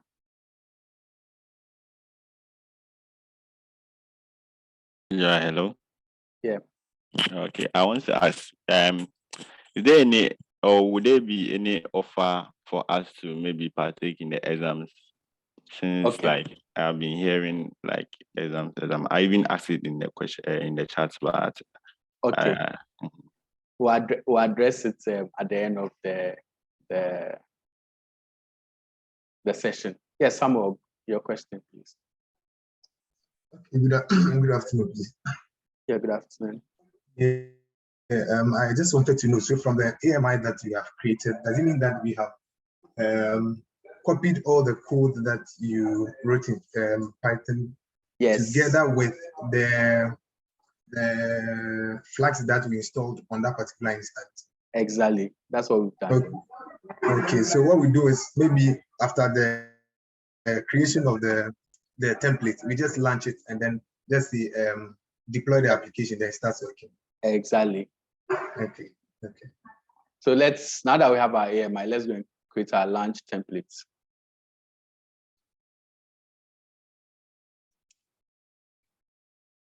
So let's create a launch template. Then we'll go and find our AMI. So Bootcamp launch, or we say Bootcamp LT. Now we have to select my AMI since I have done my own AMI, and by default, it's selecting the latest AMI for me, Bootcamp AMI. Now my instance type, I can say T2 micro. So every instance I launch here when I launch this AMI, it would use this instance. So when I launch this launch template, or when I launch instances from this launch template to use this instance type, I can select my key pair. So all the instances launched will have this key pair.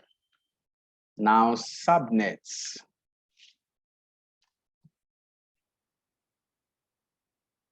I think I can just be quiet on this, and then when I am creating my auto scaling, we look at it, right?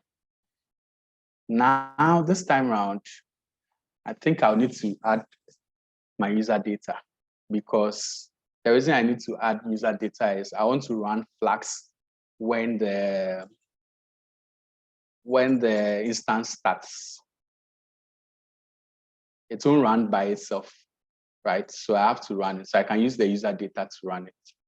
And this is basically a bash script. So I can run the same commands I used when I was, so that is Flax. I didn't really use Flax app, but this time I have to use Flax app. The directory of where my application is, and then app.py. And now Python 3, my new Python 3 is installed on all the, will be installed already. Flax is also be installed already. And then run. And I want to make everybody outside my instance be able to access it. So yeah, this should run my application. Okay. So user data has been base64 encoded. No, I've not done that, so I can just leave that one. Very important is the security groups, right?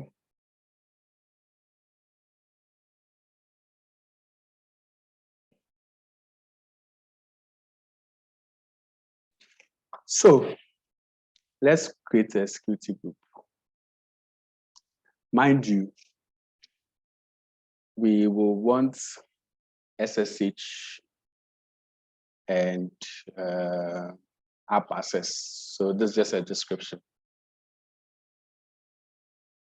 I can add a security group rule. I want to be able to log in into my instance. So I'll add one for SSH and then add another one. Let me check this one well. I didn't add where, so 000. Okay, that's fine. Now let me add another one for 5,000 because my application is running on for 5,000 and I want to allow from everywhere. So yeah. I have to give the security group a name. Bootcamp SG. Can I leave spaces? Maybe yes. Let's try it and see. So now let me create my template. My template has created. That's nice. Okay, so that's step 1 or step 2 because we created an AMI. Step 3, we have to create an auto-scaling group. Where do I find that? Here. Coming. So let's go back to EC2.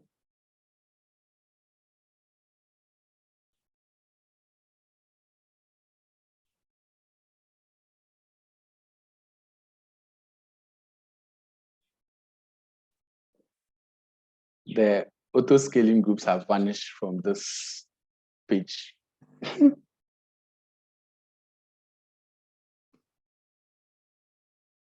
Okay, let's see. So I'm just reloading the page to see what happens again. I see they've appeared now. So I wasn't wrong, they vanished. And this is the launch configuration I spoke about. Don't use it. Let's go and use we've used launch templates, and that's what you have to use. So now let's create an auto-scaling. Bootcamp ASG. We have to select our launch templates. Bootcamp launch templates. Remember I talked about versions. The default is set to version 1 because I've already created one version. So if it doesn't work and we have to change something, we can come back and then update this launch template. Okay. Now, so I've not spoken much about high availability, but one of the ways to obtain high availability is to launch your workloads in multiple availability zones. Next, we'll look at availability zones. When one availability zone goes down, you can still have your workloads in another availability zone. So an availability zone is basically a data center in what they call a region. So we are in London now, right? And let's say AWS has 3 availability zones. What it means is that there are 3 different data centers in London, each one referred to as an availability zone. And they are connected to each other, but they have separate power and networking and all that, right? So if you have instances in, let's say, availability zone 1 in London, and you have instances doing the same job in availability zone 2 in London, when there's a connectivity problem or some problem at London AC1, you still have workloads in London AC2, so they work. So that's how you ensure that your application is high, it's available even when there's a fault, right?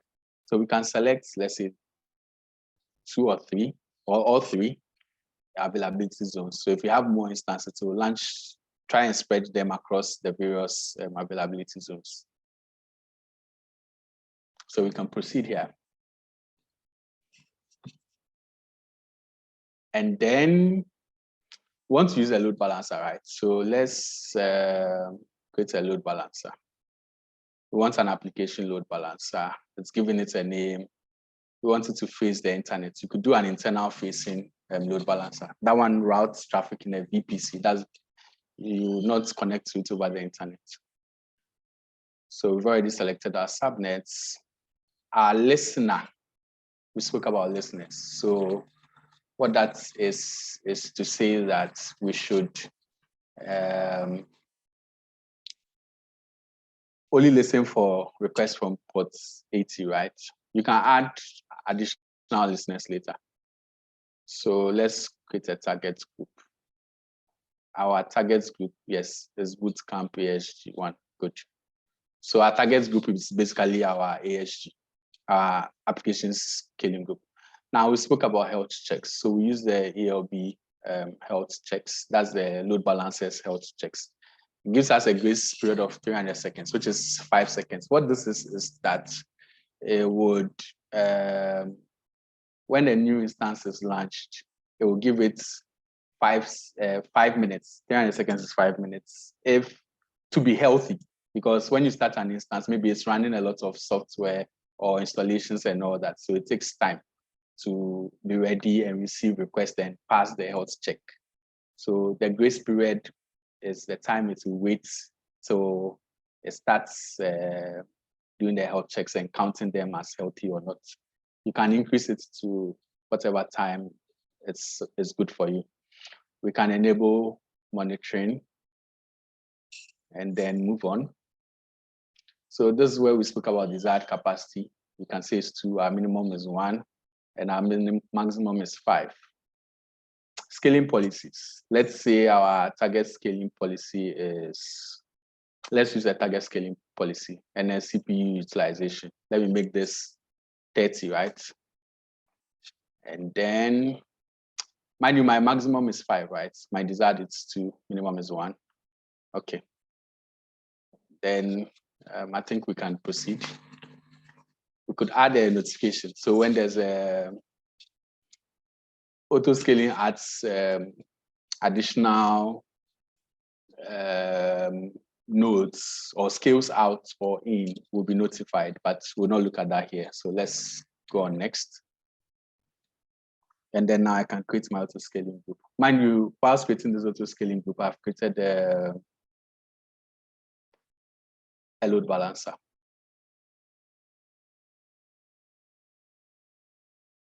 So I'm thinking my load balancer will not work, but we can debug why it's not working. Let our scaling group create and then road. There are no questions, right? Okay. So let's review what we've done. We've created an auto scaling group using using a launch template. We added a scaling group, we added a load balancer, we added a target group, then we added a listener. Now let's go to our load balancer. So before then, let's see what's happening here. It says our instances is 2, because that's the desired, and then it's listed the minimum, maximum, and desired capacity. Okay. So let's move on to our load balancer.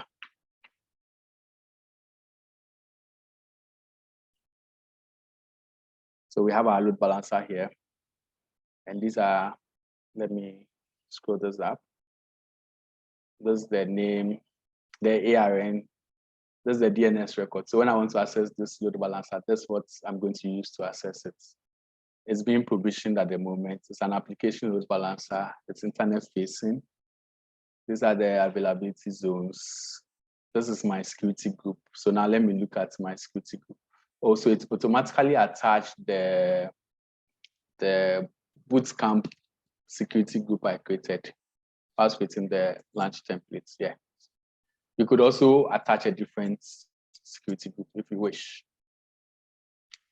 Now, we created a listener for port 80, but I believe the security group, I didn't add port 80 to it. It was just 5,000 and 22 SSH. Good. So I need to add 80 to it so that it can actually listen on port 80. So even though I say I should listen on port 80, I'm not allowing it to receive traffic on port 80. So I've added that here, and this should make sure our load balancer works. Okay. So now let's go back to our load balancer.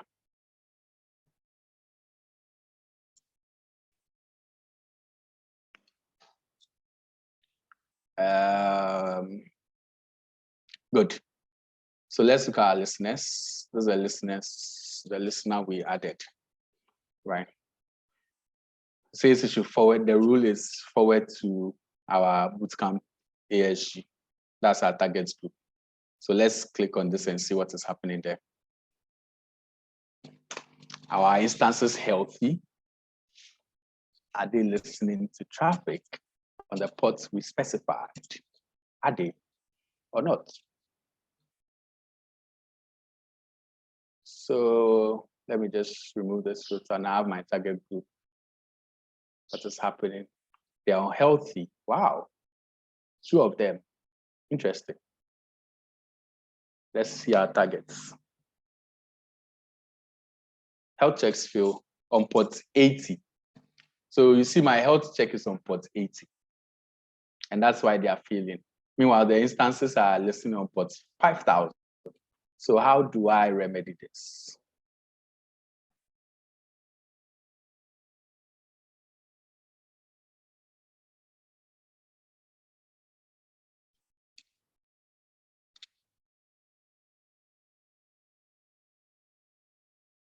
So I'm running through this, but you have to take your time to understand this concepts.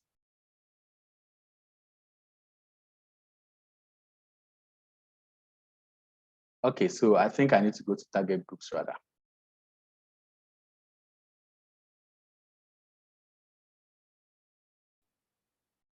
Okay, there you are. Health checks. So let me edit it here. So it's HTTP, it's my default port. But now I want to override this port 80 to 5,000.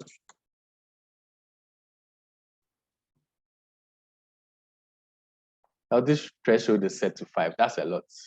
Let's just make it 2 so we can close early. Unhealthy should also be 2. 2.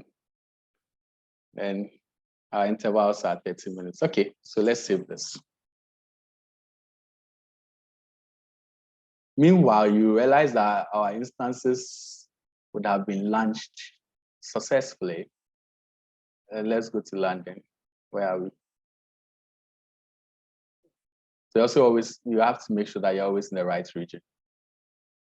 Rather than that you leave instances running in the wrong region and then you pay for it. That happens to almost everybody. So you have to. Good. So when I check my instances, there should be one. Good. Bootcamp SG. That's a security group, but I think I should see them, whether they were created for me. Okay, so it's just the security group I can use here. I should have provided a name in the launch template. Anyway, so Bootcamp AMI is the initial AMI I launched. So it means that the other running two are from my auto scaling group. Now they both pass the status checks, and this is one of the public IPs. So I can enter this with port 5000. What this means is that I am dodging the load balancer to just check if, sorry. So let's copy well. I am dodging the load balancer. Okay. Yeah, how did they copy? And then we can add 5,000. So application is working actually. Mind you, the private IP is taken. So when we check here, we realize that our private IP ends with a 15.220. Is that what we have here? 15.220. Now let's check the second one, which is this one. That one ends with 46.224. That's the private IP. So I can also open that one up. So this is accessing my instances directly. And you realize that my Python application is running because I'm getting this feedback. So some of your question you asked about us installing flags and our application code and all that, that is true. But now that's not how our customers are going to access this. They are going to access this by using our load balancer, because that's what is going to receive all the requests and route it to our targets. So we have to get this. But first of all, let's check, are we healthy now?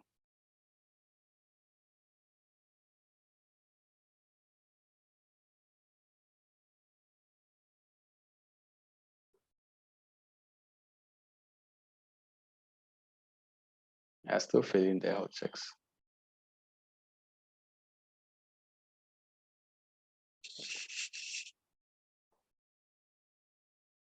It's loading a cached information. Okay, you see they are healthy now. Good. So now I'm going to use my load balancer, DNS, that's this one. And which port do I use here? Question to the floor. You can unmute your mic and then answer. Which port do I use here? What was my listener port? That's the port I need to use. So which port? 80. Yes. So my listener port is 80, but my actual servers are listening on port 5000. Do we understand or have to explain? If you don't understand, tell me to explain how that works. You kindly explain. Okay. So I said that the listener is on the load balancer, right? It's listening for traffic. So when you use an application load balancer, you can define any ports and then HTTP or HTTPS. So that's how your end users, customers are interfacing with you. However, there's a rule, right? After the listener has a rule. The rule has an action and a condition, right? The action is that after you have listened, right, either forward it or redirect it to a certain target. So over here, now you don't care about what the target is doing. But then, so our targets are our application auto-scaling group, right? So any instances in it is our auto-scaling group. At this point, you don't care about what the target is listening on. However, you define health checks, and the health check requires a certain port. for the health check and a path or UI. And so that's where you have to make sure that whatever your end service or targets are listening on is defined in there. You realize that before it was 80 for the health check because I set the listener to listen on 80, automatically also put 80 at the health check. And it was failing because my Flask is not running on port 80, it's running on port 5000. Do we get that? So when you're setting your headset, your health checks, you define a correct path, and then the actual port your servers are listening on. Is that understood now? So the listener port is different from the port your health check goes on. They could be the same, actually. You could use the same ports, but you have to make sure that the correct settings are used. So since my listener is port 80 is the default HTTP port. So I don't need to even add the port to it. So I can just enter this and it will work. It should work.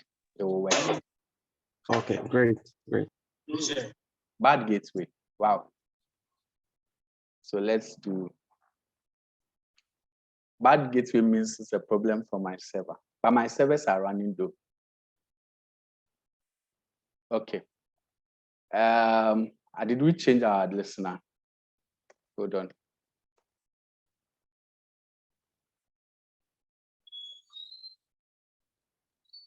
Okay, so this one means that it's not even listening on that one. That's good. Or, hold on. Let me see what is. Okay. So first of all, let's see what is happening. So it's good, it's not working. It helps us to debug. This happens all the time. First of all, we have confirmed that our listener port is port 80. We also confirmed that the applications are actually running because when I came to the EC2 instance and I used the IP here, I got a response with port 5000. I got a response, right? Good. So the application is running. So what could be wrong? Let's check our health checks. Our health check. We are at instances. So to check our health checks, we have to go to 5000. Targets.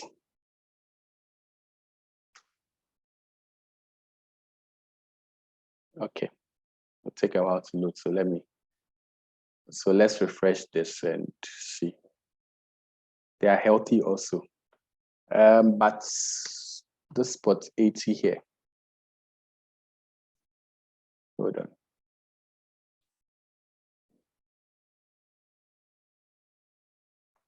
Okay, so let's check. Our load balancer is listening on 80.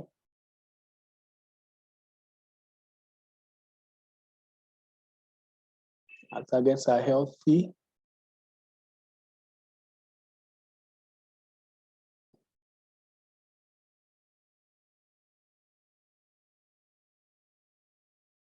Oh, I need to specify no, I don't need to specify the full path, really. It should work. What am I not seeing? Yeah. Okay, so let's do this. Maybe we should take a break, and whilst we're on the break, I'll troubleshoot so we don't waste time. Yes, so we'll be back at 10:42. We have when we come back, we have about 18 minutes to close. So let's take a 10 minutes break. All right, so now let me troubleshoot this. Let me check my logs. Monitoring first. This is the load balance. So. Okay, so I'm getting requests and there are 500s. Okay. Okay.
Hi, Mano. Yeah. Yeah, so I wanted to find out something. Your application is running on port 5000, right? Yeah. Your load balancer is listening on port 80. Yeah. So is there a way we can configure, and our web server also listen on port 80. So why don't we configure our web server rather to listen on the ports the application is running on? Okay. Or wouldn't I'm just thinking out loud here. Because we have to explore all the scenarios, right? And this is I think this example gives us a way to learn, right? If we do both on the same port, then we are making it look easy. Or it's like I thought 1 + 1, and then you go to the exam and then you get 1,000 + 1,000. Okay, but I can add another listener. Let's see. Yeah, Medad, go ahead. Yes, Manuel. I was thinking about the security group of that load balancing. Can we check on it also? Okay, or so it is using the same security group. So you see, I got 500 error here, right? Yeah. What it means is that the request is actually getting to the security group, but my backend server is what is not responding. Oh. Yeah. So the security group for the load balancer has port 80 in there, and it's allowing it. I think it also has port 5000. So let me define another target here and see what happens. Yeah. Hello, Emmanuel. Is there a way to check out the timeout of the load balancer? Okay. All right, we'll do that. Okay, so load balancer timeout should be, that should be at health checks, right? Advanced.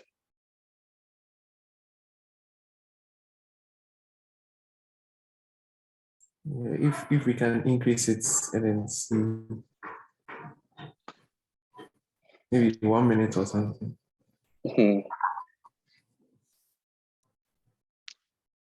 No, but you realize our target group is responding that they are healthy. Yeah, yeah. Okay.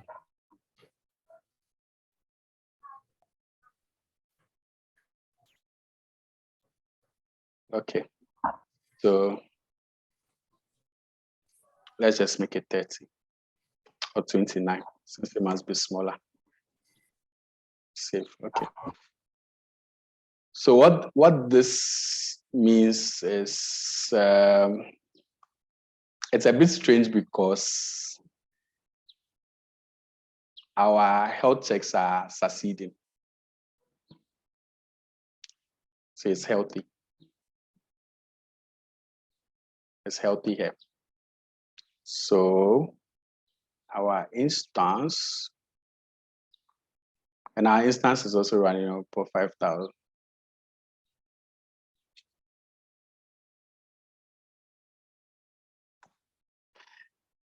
Yeah.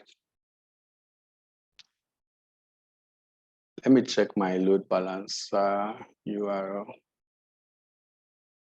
It's very good that this thing is failing. So you see that it is not always, doesn't always go according to plan. Okay. I'm sure I'm missing something somewhere.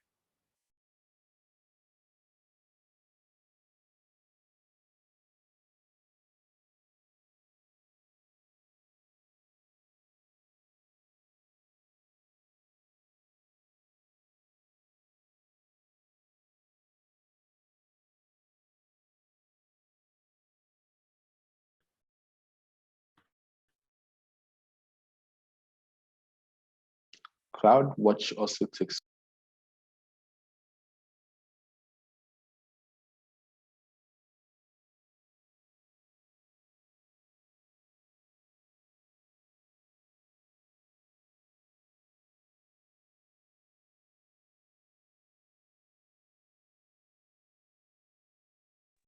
It looks like every week this happens. Was it just me?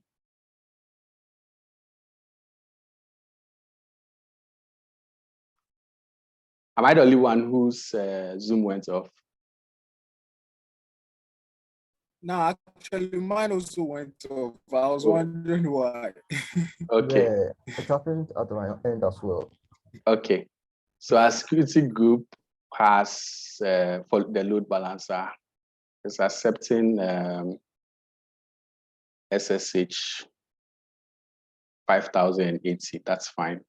That's inbound. Your egress would by default have all outbound.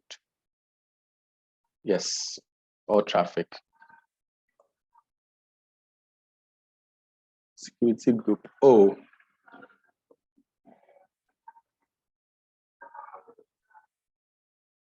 Hold on. Which security group is this one? Let me go and check my auto scaling group and see the security group it has. That'll be interesting.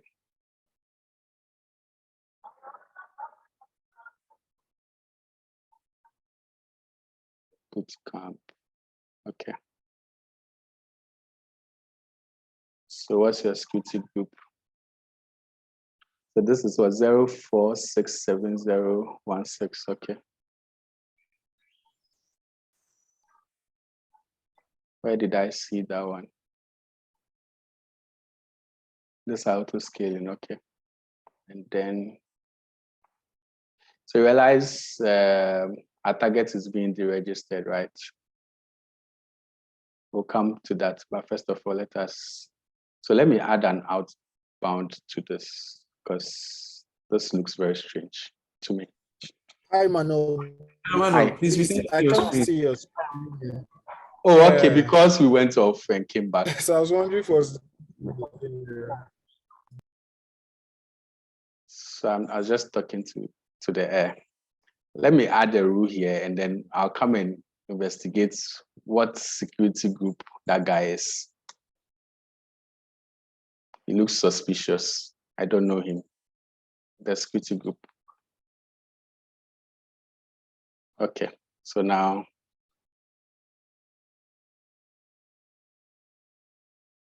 he didn't do anything. So who is that security group first of all? So our time is up also.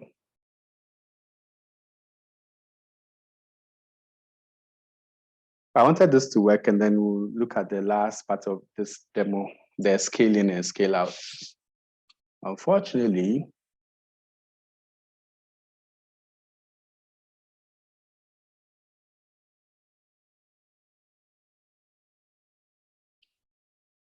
that's strange.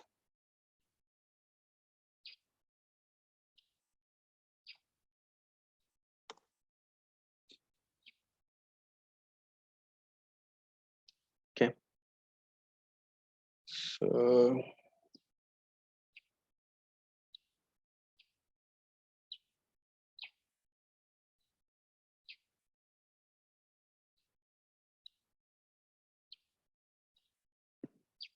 okay.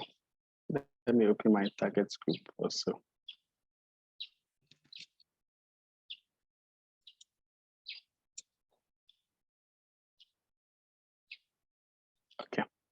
target group.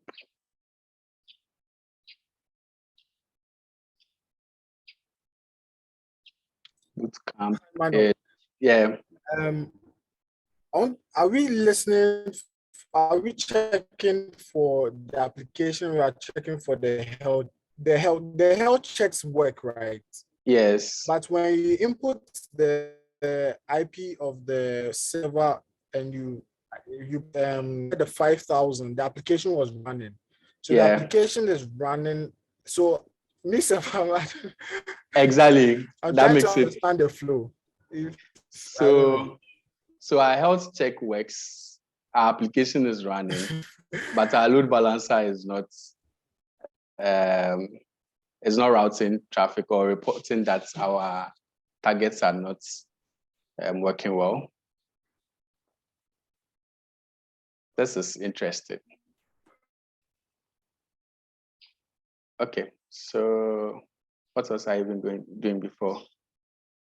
Load balancer, ASG. Okay, that's the name of the load balancer. Ima, you have a live demo issue at hand? Yep. Okay. Our health checks are working. Okay. Our application is running on the instance. Meanwhile, our load balancer is not routing or reporting 502. Okay, let me go to the instance. Let me help you debug and let's see. So can you go to the instance? Sometimes when you do this and you're doing a number of things, it's just something simple you might miss. So yeah, I'd like to just start with you from the ground up. Okay, so where is that instance? Is the instance in an auto scaling group? Yep. So currently you have a minimum of what? 2. Okay. But I think minimum of 1, sorry. A minimum of 1. Yeah. Okay, so which one is that instance? Is that the one you have highlighted? Yeah, that's what I've highlighted. Okay, so hit the public group. Let's see. The that works. The IP with the I'm port just trying works. to double. Fine. Oh, you are running it on the port. Yep. Okay. And I've defined the target health checks for that. Okay, so let me see the target group. So the target group is our ASG. Now we have only one here. So let's see if this guy is here. Yeah, but Emma, hold on. Where is the target group? Is this the target group? Yeah, this is my target group. So this is the target group. This is the target group for the LB. Yes. Okay. All right. Now. So this is the LB. Okay. Yeah, but the LB port, look at the LB port. The LB original port is 80. So let's look at our. I would have wished you just did the default port. The default one. 80, exactly. 80. Trust me. Yeah, because okay. Yeah. So this is what I've also done. I've added a listener for 5,000 also. Yes, Mima, you know what? So I mean, these things, it can get complicated. So are you able to run your application on just 80? It was just good to just do 80 for now. Then if for a different session where people want to get custom and things, then you could actually do like on a custom port. But I would have rather you run it on 80 for now. Trust me. Let's do this. Where's my server? That's where I came right now. So it's not a problem changing it to run on 80, right? Yeah, I have to change the launch configuration, launch template, sorry. But let me check here first. But how about the application itself? Just make sure the application itself can run on 80. Yeah, that's what I'm trying to do now. Okay, all so right. I'm logging in and then change the. Okay. So let's say.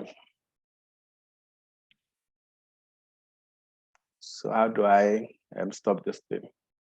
You are running it with Nginx?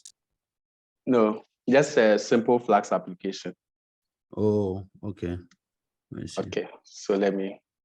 Okay, so it's running. Let me do else solve. Is it NIP, then grep the port 5000. There's nothing there. So it's not running.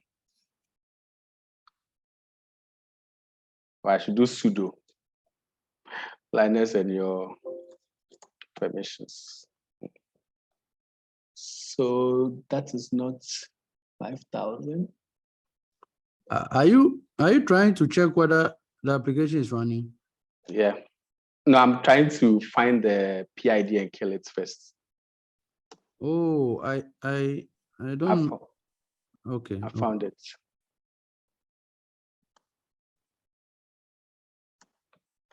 Okay, today I'm flexing my Linus skills. All right, so let me run the application again, right? Let's see. Yeah, that's our application. So let's do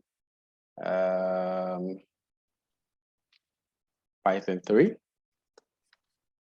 Flax, run, and I wanted to do, was it port 80?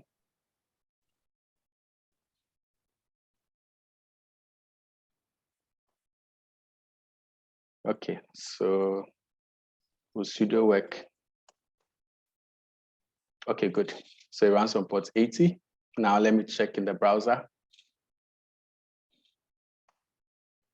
Do you work? You don't, for port 80, you don't need to. Yeah, I don't even need to add it, the default. Yeah. My security group allows this. So I'm getting the wrong IP because I've launched different. So let me just make sure it's the right one. Okay, it's the right one. So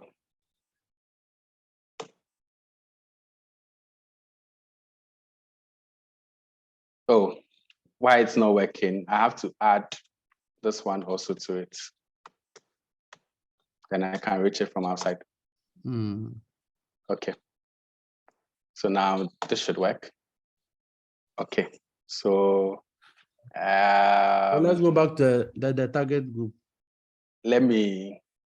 The targets group, to make this quick. Okay, so now it's gone back to unhealthy because it can't reach the application. What's the quickest way to solve this problem? Let me change my health let's check. go to health checks. Yeah. So change the port. Yeah. So traffic port. Yeah. Okay, then that should do it, and my instance should be healthy. If this doesn't work, then the demo gods are at work today. Yeah. Hold on. Let me see the preview of the health checks. The health checks. A preview of the health checks. Yes. It will become. Scroll down. Yeah. Hold on. Too conservative. Should become healthy in like a minute.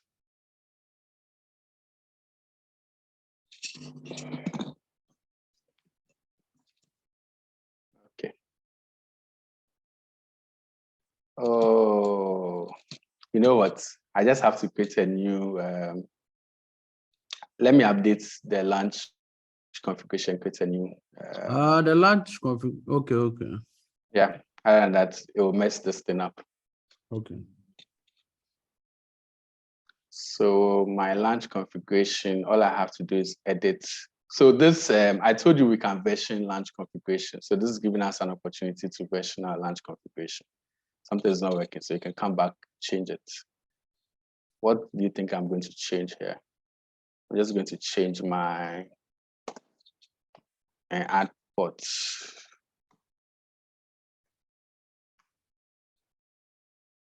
$80. So I'm changing my user data here. Now, after changing this, I have to set version 2 as my default version, so I can launch scaling groups from here. And then, no, that's not how you change. I'm just viewing version 2 now. If you want to change and make it, if you want to make it default, you have to come here and then set version 2 as your default.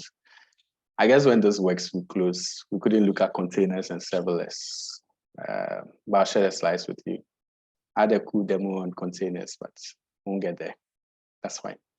All right, now let's create the auto-scaling group again.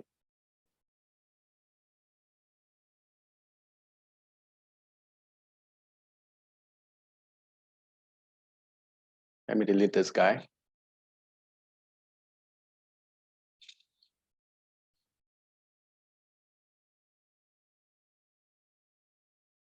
And then create an auto-scaling group.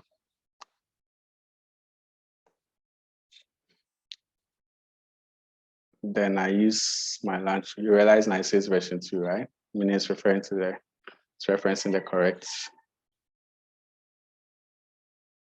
Just need to select mine.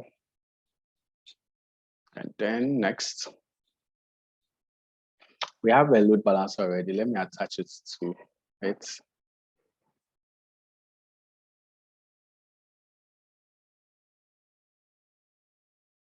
Just have to make sure.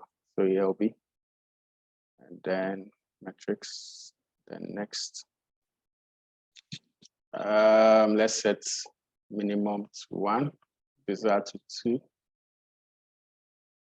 We just want to check the scaling policy. So let's add a target. We can keep the 50. Let me skip this one. Then next.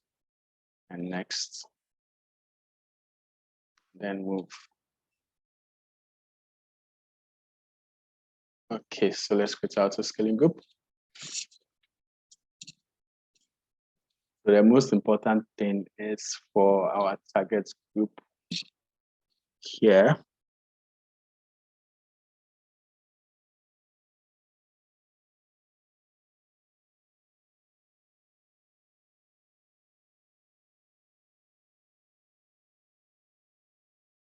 I think this was let me wait for our new targets to be registered. Yeah, Ima, don't forget to also make sure that the security group of the load balancer We've checked that. The instance to talk to it. We've checked that already. That's what makes it strange. And then 502 also makes anyway. I'm coming. We updated. So let's check our security group again. Can never be too sure. Yeah, exactly.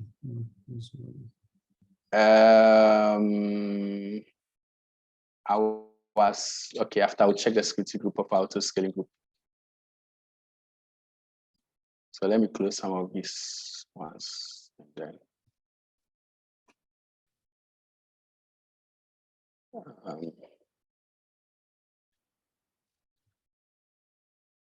okay. So this is our let's check security group for load balancer. Where's our targets? Let me close.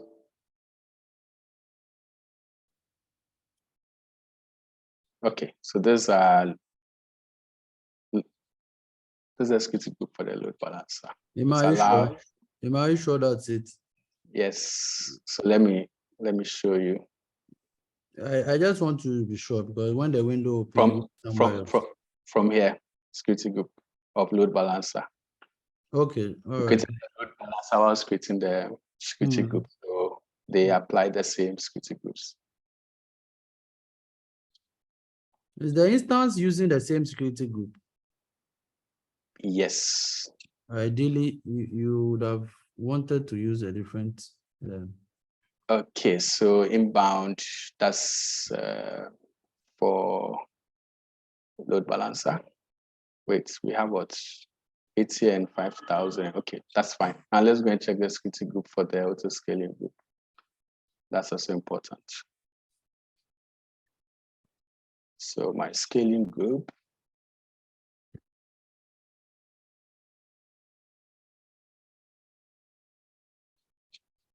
And then security group. What? Okay, security group ID. Alternatively, I could just click on the instance and then get the security group. So how do we know our new auto scaling.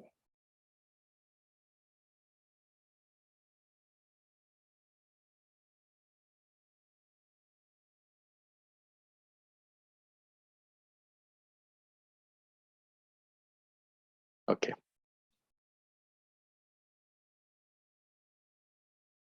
None of this is from our old, so let's just check the time they were launched, right? 12:54. Okay.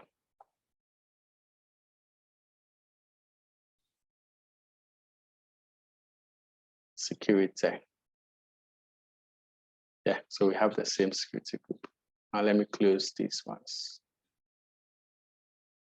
And then check my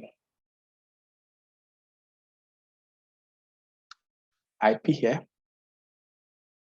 on port 80. Okay, you work. Now let's go to our load balancer.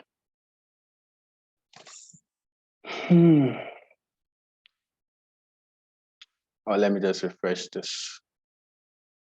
Remove this guy. Finally.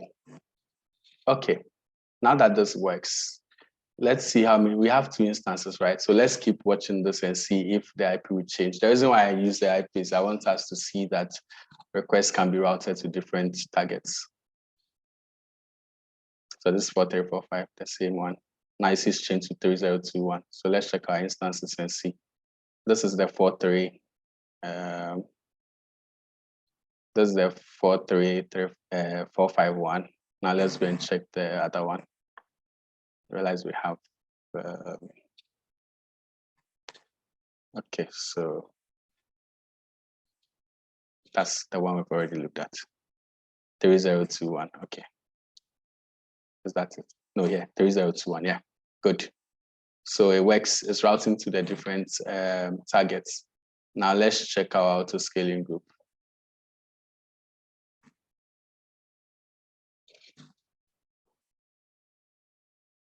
So our load balancer is currently routing traffic to our targets. Now, what can I do here? How do we get this guy to route? Oh, our time is up. But I would have basically stressed the server so that the CPU utilization will go up because we set our desired value at CPU being around 30% or so. So when it goes up, automatically, it will add targets, additional instances to the auto scaling group. Go on, sir. Go on, sir. So that brings us to the end of today's session. Emma, if you don't mind, I think you can do the stress so that they see the. We should do the stress, eh? Yes, if you are ready for it immediately, then that's fine. Okay, we can do that. Yeah, yeah, okay. Those guys, so it means I have to stress all the two so that we'll get our target up a little. Ubuntu at this guy. Then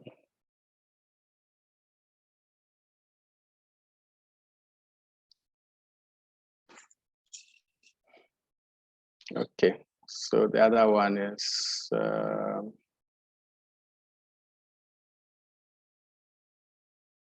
that's why you should name your instances when you are creating them. Find it easy. Okay, so let me open the other one to duplicate session. No, I have to create a new session. There are 2 different things.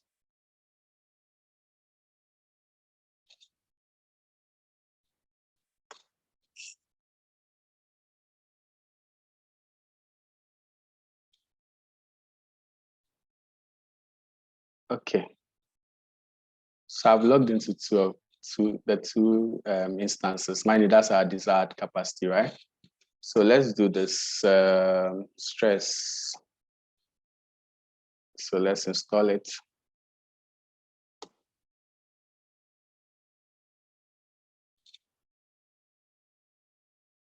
Basically, I'm going to create like 3 threads of processes. Stress CPU 3. Okay. Let me just check that it works. So what I can do is do top and then realize my CPU utilization is 3 processes are running here with 33.33, basically moving my CPU to 100% here. Yes, so that is working. I can do the same here. Just to get the command to install it. I don't want to think too much.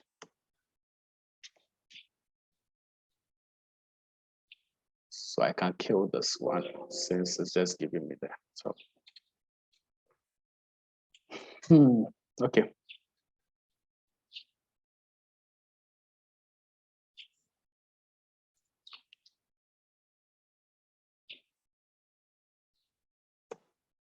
Okay, so now we can go and check our scaling group and see what is happening there. This will take a while, but let's see.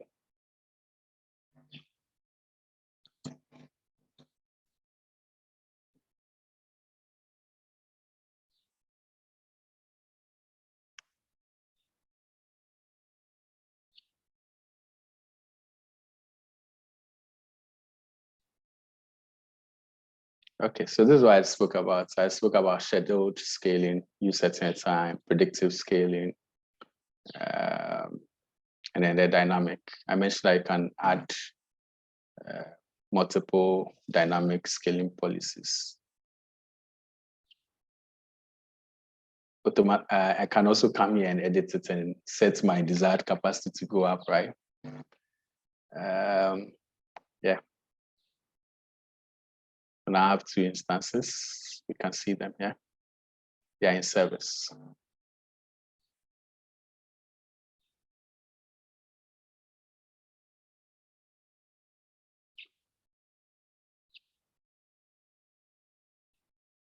So let's wait for this guy. If autoscaling is not coming, let me see if I can get there.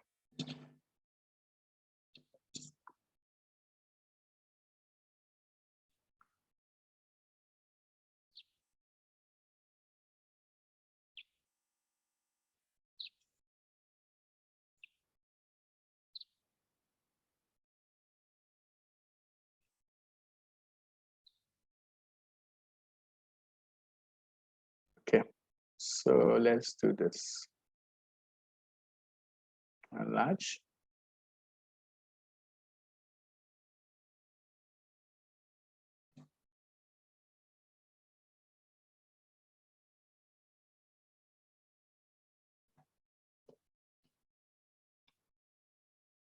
The CPU percentage was around 10. Okay, let's see. Let me close this and then check the. This one is taking a while.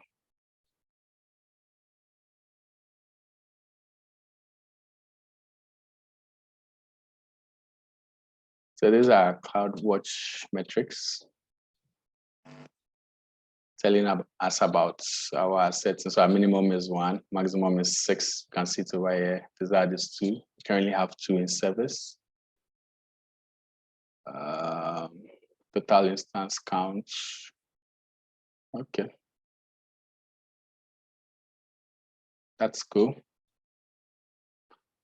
Back to our instances. So let me enlarge this again.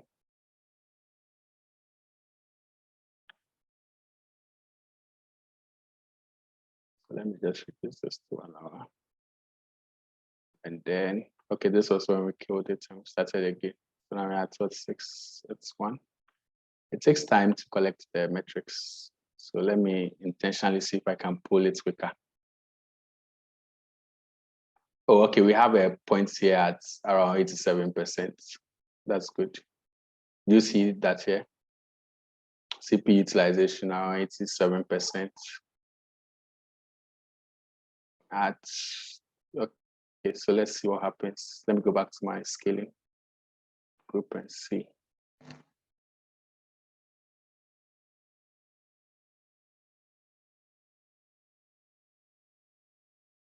Okay, so let's wait and see if our target tracking will work.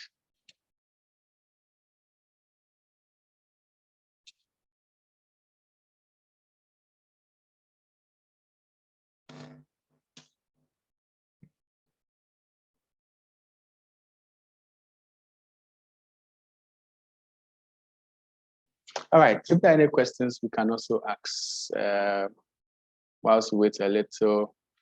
I wanted to talk about containers. Yes, Samuel, go ahead and ask a question. Okay, thank you, Emmanuel. I think earlier you said that you wanted us to look at the containers and then the serverless services, and then you also had a cool video on like a cool demo on those ones. So I wanted to know if No, you beg. If you can find a little time to record the video and share with us. Okay, we'll see. The last session is other topics, so we'll see if maybe we can do it there. Okay, all right. Yeah.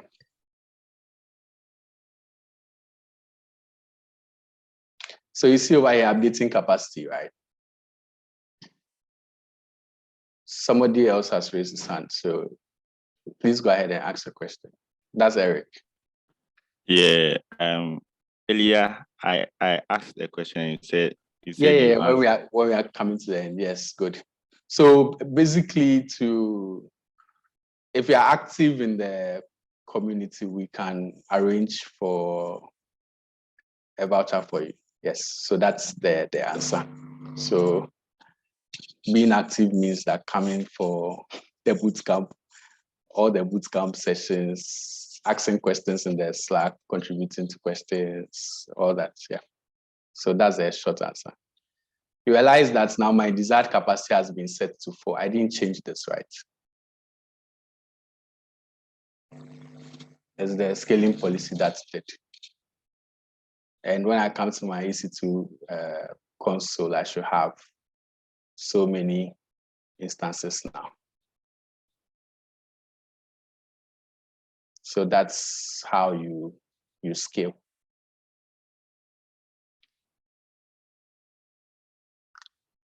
Did we see it, or it's like a flash? I just said it.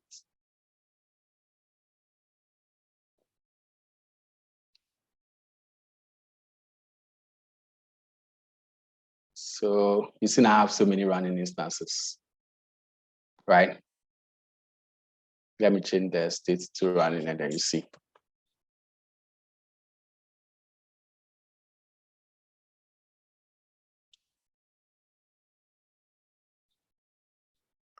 Okay, good. So I even have another one initialized, or the 2 that are being created currently are being initialized. Okay, so yeah. So that's it. I didn't create these 2 instances. The scaling group created them for me. We can check when were they created at 1:09, right? 1:09 I was talking to you, that was 2 minutes ago. So that's it. I say security group, the auto scaling group created it for us.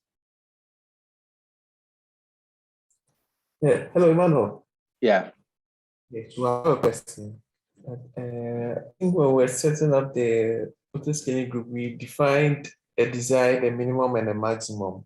Yes. So in a situation where the stress. Hey, you are off. Can you come again? Who was asking the question?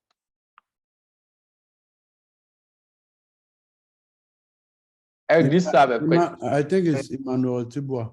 I think we lost audio. Yeah. Are you back? Tibua, we lost your audio. Yeah, we can hear you now. Go ahead. Okay.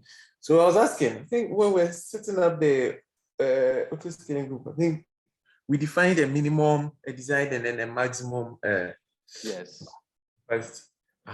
So my question is, so in an instance where let's say the stress that's coming is too much, okay, and let's say we've used up our maximum capacity, that's we've set up in this situation, let's say we set up 6 instances. Okay, yeah. So 6 instances are running. So what will be done if, let's say, the load that's coming is too much, so much that the 6 can't handle, but we've defined a maximum of 6 here? Yes, we defined a maximum of 6, so that will be enforced. However, you can create a CloudWatch alarm, which will tell you that you have hit maybe your maximum capacity, something like that, or you're approaching your maximum capacity. Okay. And then based on that, you can go and increase it, or you can even use a Lambda function. Like, there are ways to automate this kind of things. Okay. Yeah. Yeah, Ima, just to add to the question you asked. Yeah, like Ima said, you know, when you do auto scaling, of course, you would not be sitting behind the console to see what is happening and whatnot when you've set it up right? So you have to hook into notifications. You know, it gives you ability to, I think Ima, I'm not sure you really showed a lot about notifications with auto scaling, but auto scaling comes natively with notifications you can enable. So you can enable notifications such that on the different events, if there is a new instance creation based on some dynamic metric you set on your auto scaling, it will notify you. If capacity changes, it will notify you. So once you have hooked into those notifications, you can get emails or however you set the notifications for, because it will basically send notifications to an SNS topic. Yeah, I'm not sure if you know SNS, but that's how you get notifications or the messaging service for AWS. So, I mean, that's what allows you to know how your auto scaling is doing, even when you are not behind the console. Yeah. So you can take action on that. Yeah, exactly. Yeah. So we look at some of these things in the lesson 5, right? They apply across most of the AWS services, not just instances and auto scaling. So yeah, it's been a good session. It was interactive. And so I'd like to see you again next week, and then we'll continue with networking, I believe. Yeah. So if there are no other questions, we can call it a day. Yeah, and then before we go, for those here, just so you know, please do well to register for the sessions early enough. Make sure you have the link, because it will always be a new session, a new event with a new link. Because today I see a lot of people struggled because they came to register today. Please try as much as possible to register earlier. Have all your, be prepared for it, so that, I mean, it can be the engagement can be easier and we can start on time. Please, let's do well to start on time too. We all agree that technically these are things technically you have to pay for, but we have taken our time to share the knowledge. We like to give back, right? So let's just take the opportunity thereof, and then just make it a good session. Yeah, we just want it to be, we just like the engagement. So let's keep it up. Thank you all very much. Ima, is there anything else? No. All right. So thank you, everybody. We'll see you, God willing, next week. All right.